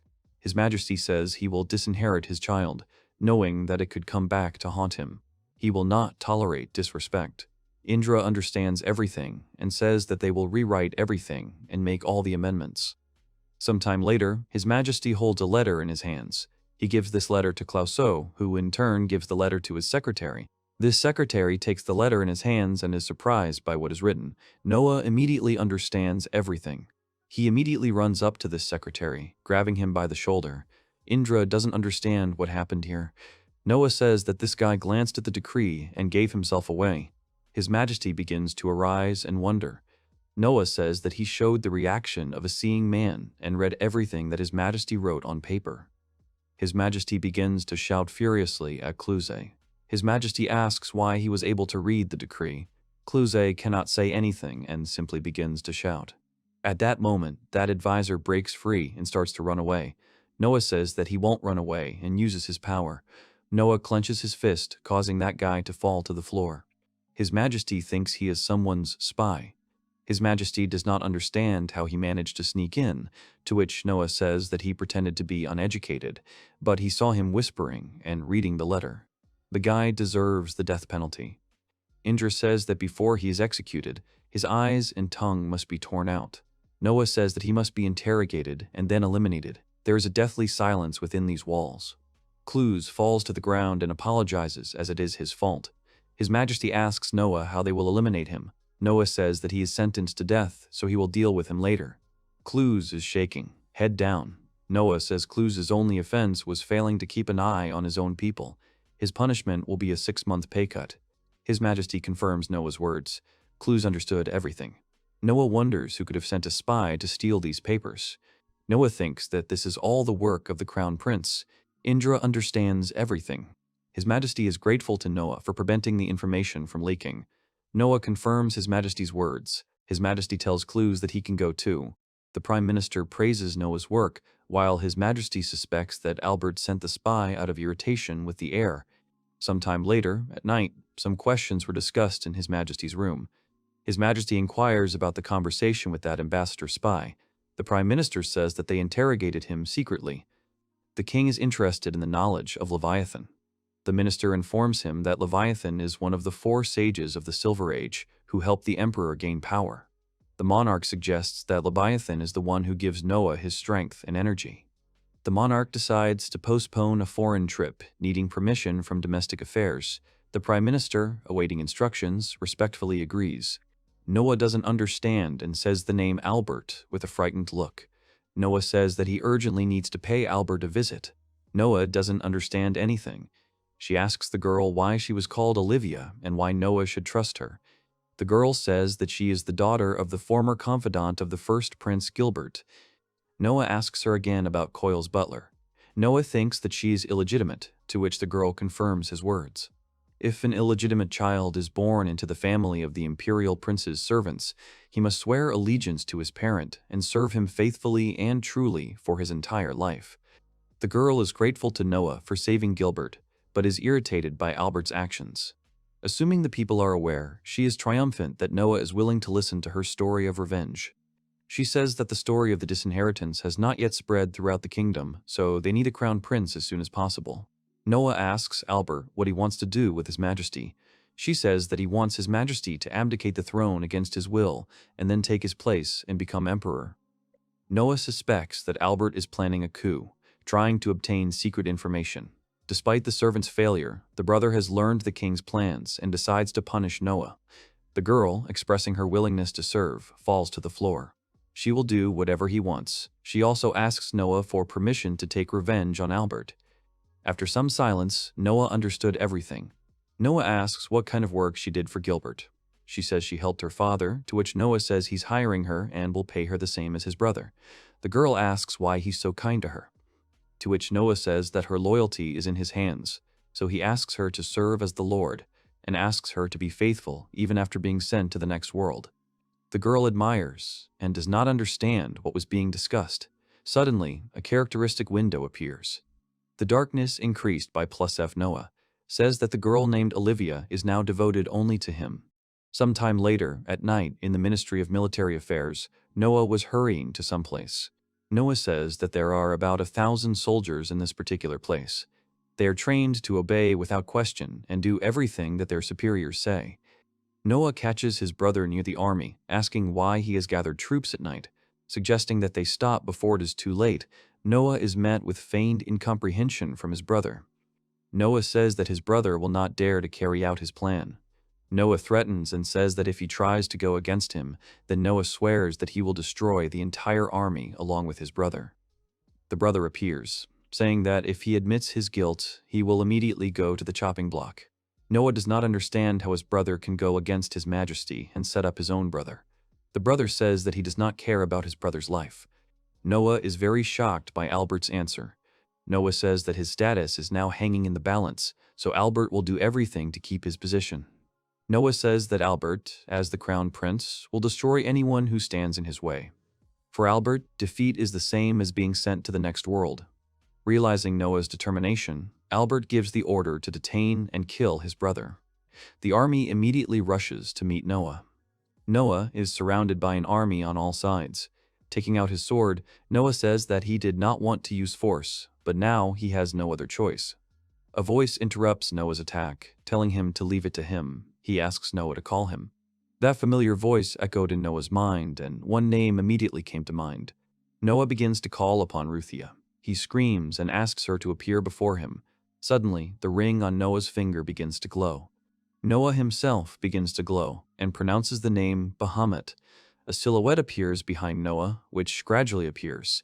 A huge dragon appears behind Noah, which, with its weight, breaks the ground on which it stood. Raising his head up, the dragon lets out a loud and ominous roar. The entire army is shocked and dumbfounded with fear. Albert is also shocked by what he sees. The dragon soars upward. The entire army watches his takeoff. Suddenly, the dragon starts to spew flames, which instantly sets the entire army on fire. The army starts to burn in flames, screaming in pain. Albert fears for his life, so he is shocked by what he saw. The dragon roars in the sky, making it clear that he is the strongest here. The army on the ground is ablaze. Some of them flee, enveloped in flames. Flapping its wings, the dragon only fans the flames, giving the fire great power. The army is still burning. It is falling from its feet in pain. Noah shows incredible strength and aura that comes from him. Noah has a determined look that reflects hatred. Albert is shocked and scared by Noah's look. He realizes what he did, but does not show it. Noah stops the destruction of the army. In front of him lie the exhausted men of the army. They are all wounded and scared. The ring on Noah's finger gradually fades. Noah says that this is the end, turning to his brother. Albert is afraid and, in hysterics, cannot believe that Noah will destroy him. Noah denies his words. Noah will not take his brother's life, because his father will be sad. Noah says that their father will be sad to see the two sons fight. Noah takes the bottle in his hand, showing it to Albert. The brother immediately recognizes the poison in the vessel. Noah confirms this, offering to voluntarily take the poison. Albert, distraught from humiliation, reacts violently, and Noah warns of the possible consequences of murder. Then Albert will die as a traitor. Albert is shocked and scared by Noah's words. Noah says that he can still understand the soldiers, but he has given up on the idea. It will be easier for everyone if Albert himself goes to the afterlife. Noah says that you can't erase what has already happened. Noah goes on to say that if the brother drinks the poison, the family will be safe, and the eldest son will be able to continue the family line. Blinded by anger, Albert orders soldiers Phocitra and Harvard to detain Noah. Assessing the strength of his opponents, Noah suddenly becomes frightened, changing his facial expression. These soldiers grab Albert by the arms, which even Albert himself did not expect such a turn of events. He begins to resent the soldiers, but Harvard says that they will not follow Albert. Soldier Foster harshly condemns Albert's behavior, defending Noah's family. The other soldiers restrain the enraged Albert, ignoring his objections. Noah watches the scene in silence. Foster and Noah recall the Leviathan tragedy that claimed 120 lives, leading to Noah receiving the sword, meeting Watts, and acquiring the Leviathan. Foster says that his older brother was among the dead, as well as his friends. Harvard confirms his words and adds that his father was also dead. Foster shouts that they will never listen to Albert again. Harvard turns to Noah. He says that he will do the right thing if he gives poison to Albert. Noah understands everything, but at that moment a voice interrupts him. He turns around and meets Olivia. The girl greets Noah. Noah gives a vial of poison to Olivia and asks her to do it. She takes the vial of poison. Her look changes to sinister. Albert begins to resist and try to break free from the soldier's shackles. He asks her not to forget about her debt to him. The soldiers subdue Albert by forcibly opening his mouth. Albert is shocked, but also tries to resist. Olivia comes closer and pours poison into Albert's open mouth. Albert is forced to swallow the poison, choking and coughing. The soldiers, including Harvard, Olivia, and Foster, watch the process with dignity. Albert instantly falls to the ground. There is silence in this place. No one uttered a single word. Sarcastic Harvard announces the suicide of the Iris crew, who supposedly repented and wished well. Noah supports the version of events. Noah reveals that his brother was planning a coup, realized his mistake, and committed suicide, promising to notify the kingdom and empire to avoid conflict. Foster and Harvard bow before Mr. Noah. Noah looks at something with a frown. A characterization window appears in front of him. Noah says that his data has changed. His spirit, speed, agility, and luck have changed from C to E. Noah assumes that these two soldiers are really on his side. The brother, betrayed by his own men, lies lifeless on the floor. Noah says that people are treasures. Noah says that his brother did not understand the true meaning of these words, and he thinks that he never would. Both Gilbert and Albert died in futile attempts to seize power. Noah says that from this day on, the political situation will be completely different. Then, 3 years later, Noah Ararat, who is 15 years old, is heading to Armoria. The sun was shining brightly in the sky. This was the homeland of the element of water, a country called Armeria, and also its great capital. At the age of 15, Noah is enrolled in the academy to study politics. Having experience as a minister of justice, the studies are similar to his previous duties. The girl worries him. This girl with long hair and beautiful eyes wishes Noah good morning. Noah introduces the girl as Audrey, granddaughter of Prince Indra and his future wife. Audrey inquires about the breakfast location. Noah chooses the courtyard. Audrey agrees and attracts assistant Zoe, the manager of personnel. The maids are setting the dining tables in the courtyard. Zoe gives the prepared food to Audrey. Audrey, in turn, offers Mr. Noah a tray of food. Noah says that Audrey has decided to serve Noah breakfast herself today. When Audrey legally becomes Noah's wife, the servants will begin to obey not only him. All power after marriage will also pass to his wife. The royal family has its own chain that determines the role of everyone who lives in the castle. Noah is at the top, taking the place of the master of the house, and his future wife is the second. The manager, who watches over all the servants, closes this chain.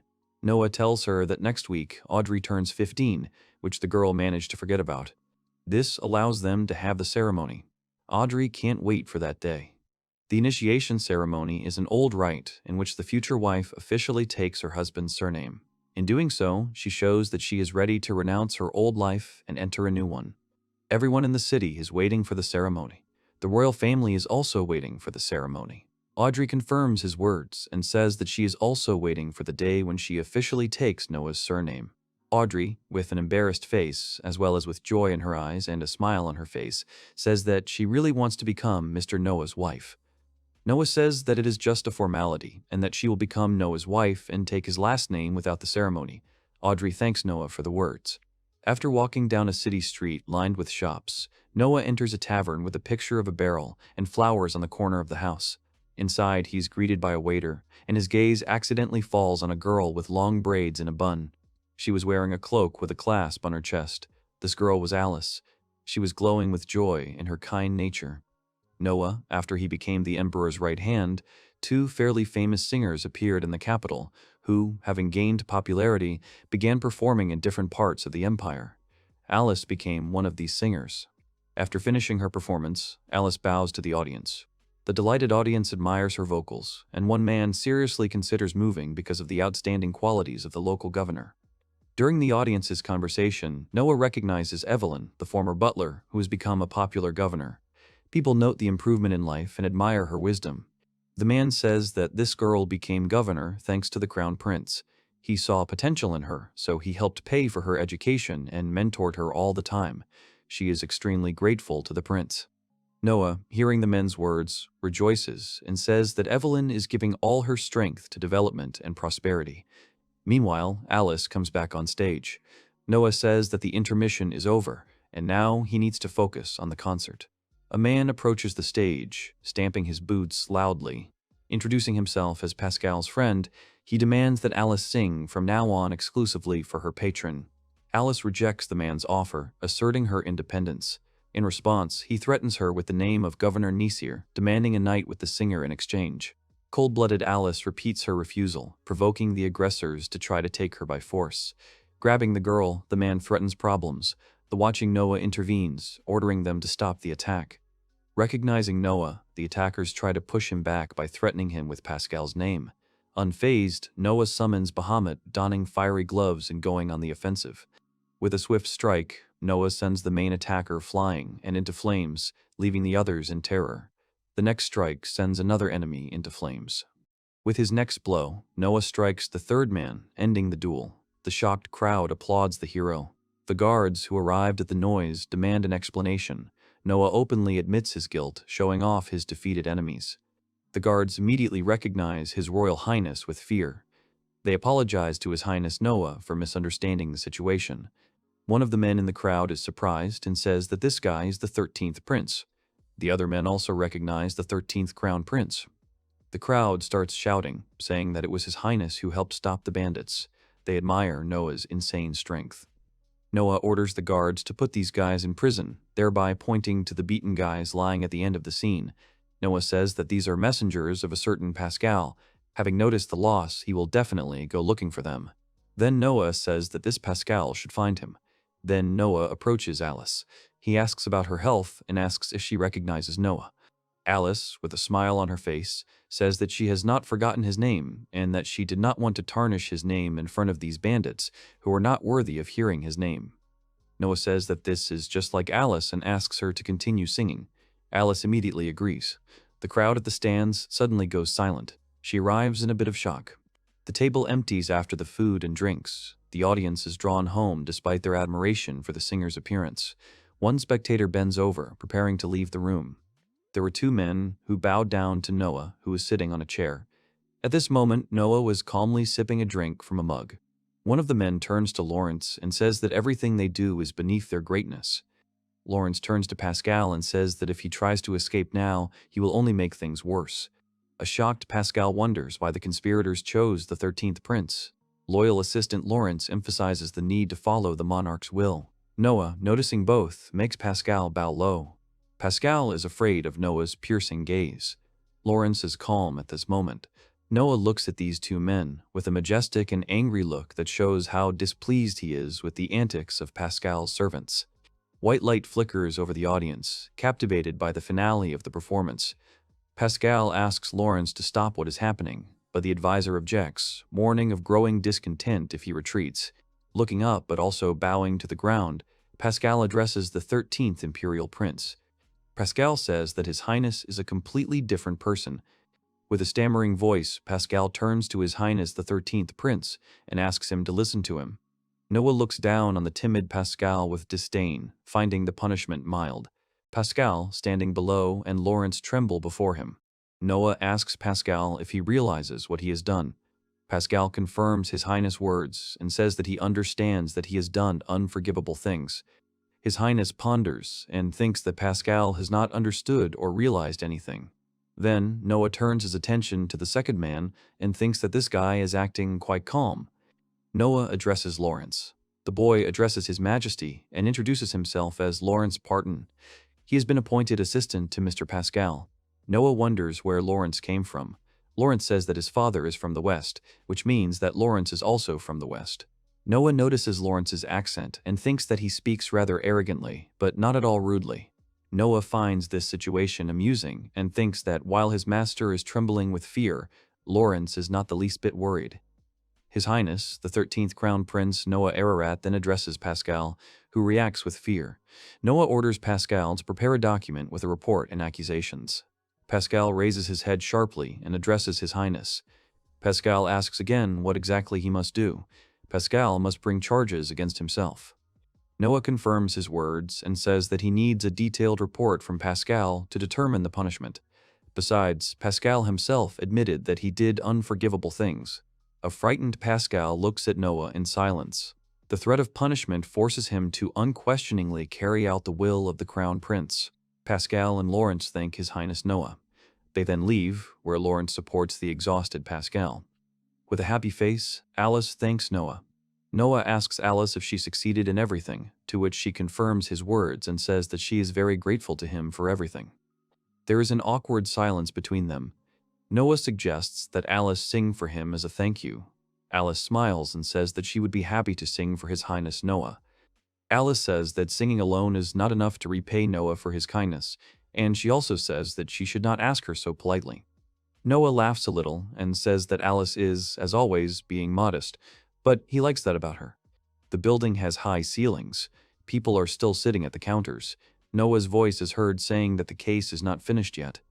He says that this situation is not considered a particularly serious crime, but if minor crimes are left unattended, the person will start doing something worse. He asks to leave this matter to him. Noah tells Alice to be careful when she performs, otherwise such incidents may become more frequent. So, in her place, Noah would think about his safety and do something. Alice asks Noah with a small exclamation, why is His Highness so worried about her? Noah says that her vocal abilities are very good. He will introduce Alice to security so that her life is safe. Alice is embarrassed and says in a joyful voice that she is incredibly grateful to His Highness. Noah's last request is to hear Alice's song again, which he missed because of the accident. The joyful singer grants the prince's wish. The ensuing night is decorated with stars and a bright crescent moon. Morning at the palace brings a visit from the prince's assistant Don Oates to Noah. The guy politely greets, introducing himself, and Noah reciprocates. On Noah's desk are letters admitting guilt, detailing the incident at the amphitheater, and describing subsequent punishment for unacceptable behavior. One letter is original and official. The other is a copy, specially made for Noah. The signature of the first letter is real, made by Pascal's hand. The signature of the second is artificially reproduced by Lawrence. Don says Lawrence did everything he could to get his master's sentence lightened. Lawrence is a really smart guy. Noah recalls that he had already told His Majesty that insults or harm should only be punished to the highest degree if guilt is fully proven. In other words, one letter contains Pascal's sincere confession. The second letter contains Lawrence's clearing of his master's name and presenting arguments that make him look innocent. Noah remembers that just yesterday, Lawrence's face didn't move a muscle, while Pascal was ready to sink into the ground with fear. Noah thinks that Lawrence is a self-confident guy since he decided to do such a thing. Don asks His Royal Highness Noah what he plans to do about it, to which Noah says that Pascal will first need to be given a hefty fine. Noah is confident in his decision and says that, judging by the impression Lawrence made on them, he could be good if he was directed in the right direction. Don praised His Highness for his generosity. Noah then orders Don to go to Lawrence. Noah then tells Don to give Lawrence one thing. He then holds out his palm, on which lies a box. Don picks up the box and is surprised by this offering. Noah says that this box is made from a piece of a ring and pollen. Only the one who closed this box will be able to open it again. This box will not give in to others. He thinks about the words of His Highness Noah. Noah says that they can use Lawrence, since Pascal will not utter a word out of fear, and this box will be some means of communication. Don Oates realized that this box contained information about the person holding it in his hands. Confirming Don's observation, Noah is admired for his insight. Taking the box, Don feels a special trust from Noah, perceiving it as a great honor. Noah chuckled a little before looking down. Noah tells Don to look at something.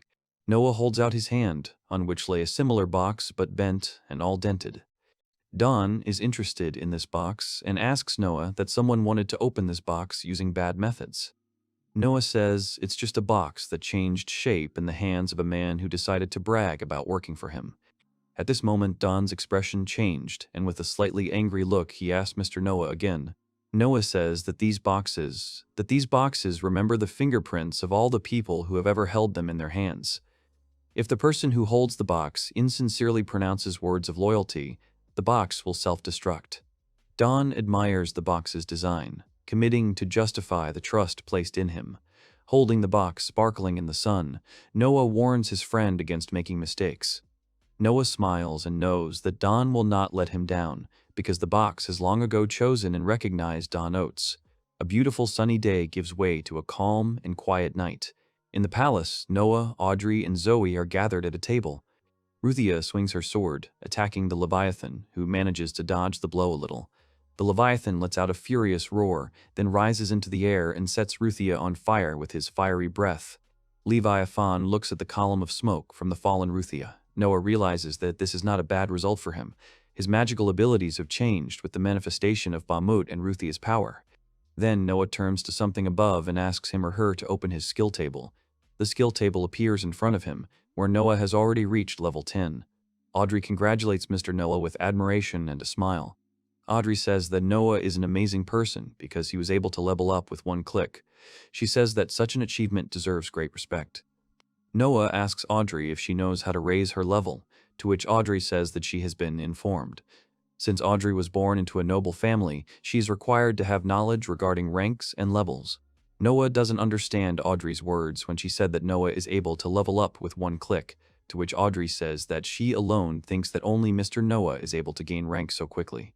Audrey says that this is further proof that Noah is the chosen one, and that he has no equal. Zoe is also delighted with Mr. Noah's actions. Suddenly, Noah hears a sound from the front door. A moment later, a maid enters the room, apologizes for the disturbance, and tells Noah that he has a visitor. Audrey stands up for the gentleman, saying that it is already quite late and that Mr. Noah will see him tomorrow. Noah stops Audrey. Noah rises from his seat and asks the visitor to come in. The door gradually opens. Mr. Noah's gaze changes to one of surprise and shock. An emaciated, dirty young man can barely stand on his feet as he tells Noah that he has an urgent message from Cindy. Then this guy holds out his palms, on which lies a whole box. His gloved fingers were dirty, but the box was perfect. Taking the box, Noah remembers Cindy Allen, Byron's fiancée, with whom he befriended at the reception and later collaborated in politics. Mr. Noah asks the boy how he got here. The boy says that he changed 3 horses to get to the master. Noah asks Zoe to reward the ambassador in the amount of 100 gold coins. Noah takes the box and begins to examine it more closely. Noah is immediately frightened by something, thus his look changes to surprise. There was a message written in the box which said that His Majesty was ill. Noah's face immediately changed from fear. At that moment, it was deep night. During a quiet morning breakfast with Audrey, Noah is informed of a messenger from the palace.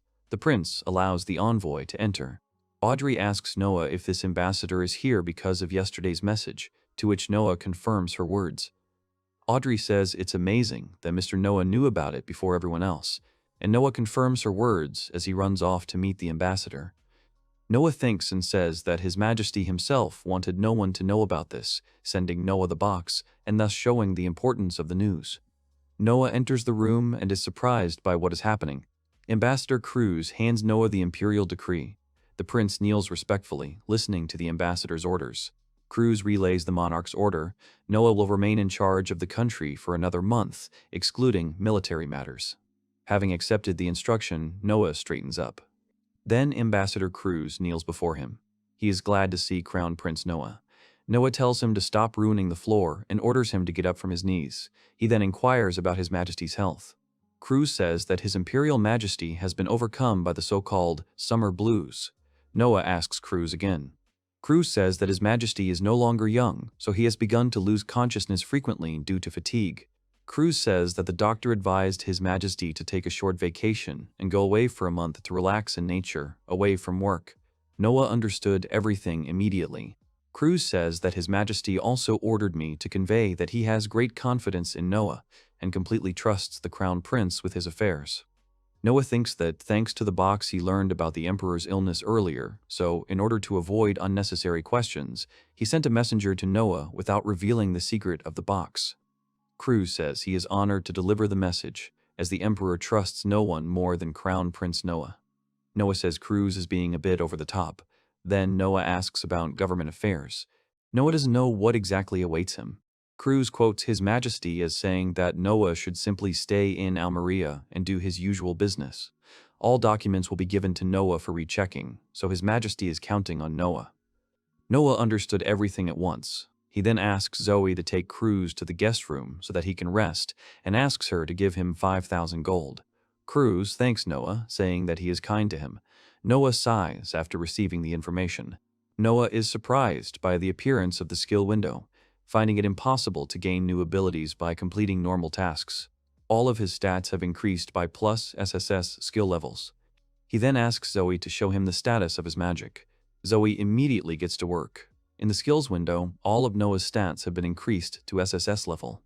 Zoe, seeing Mr. Noah's characteristics, immediately became happy and said that it was great. By entrusting His Majesty's affairs to Noah, his magic reached a new level.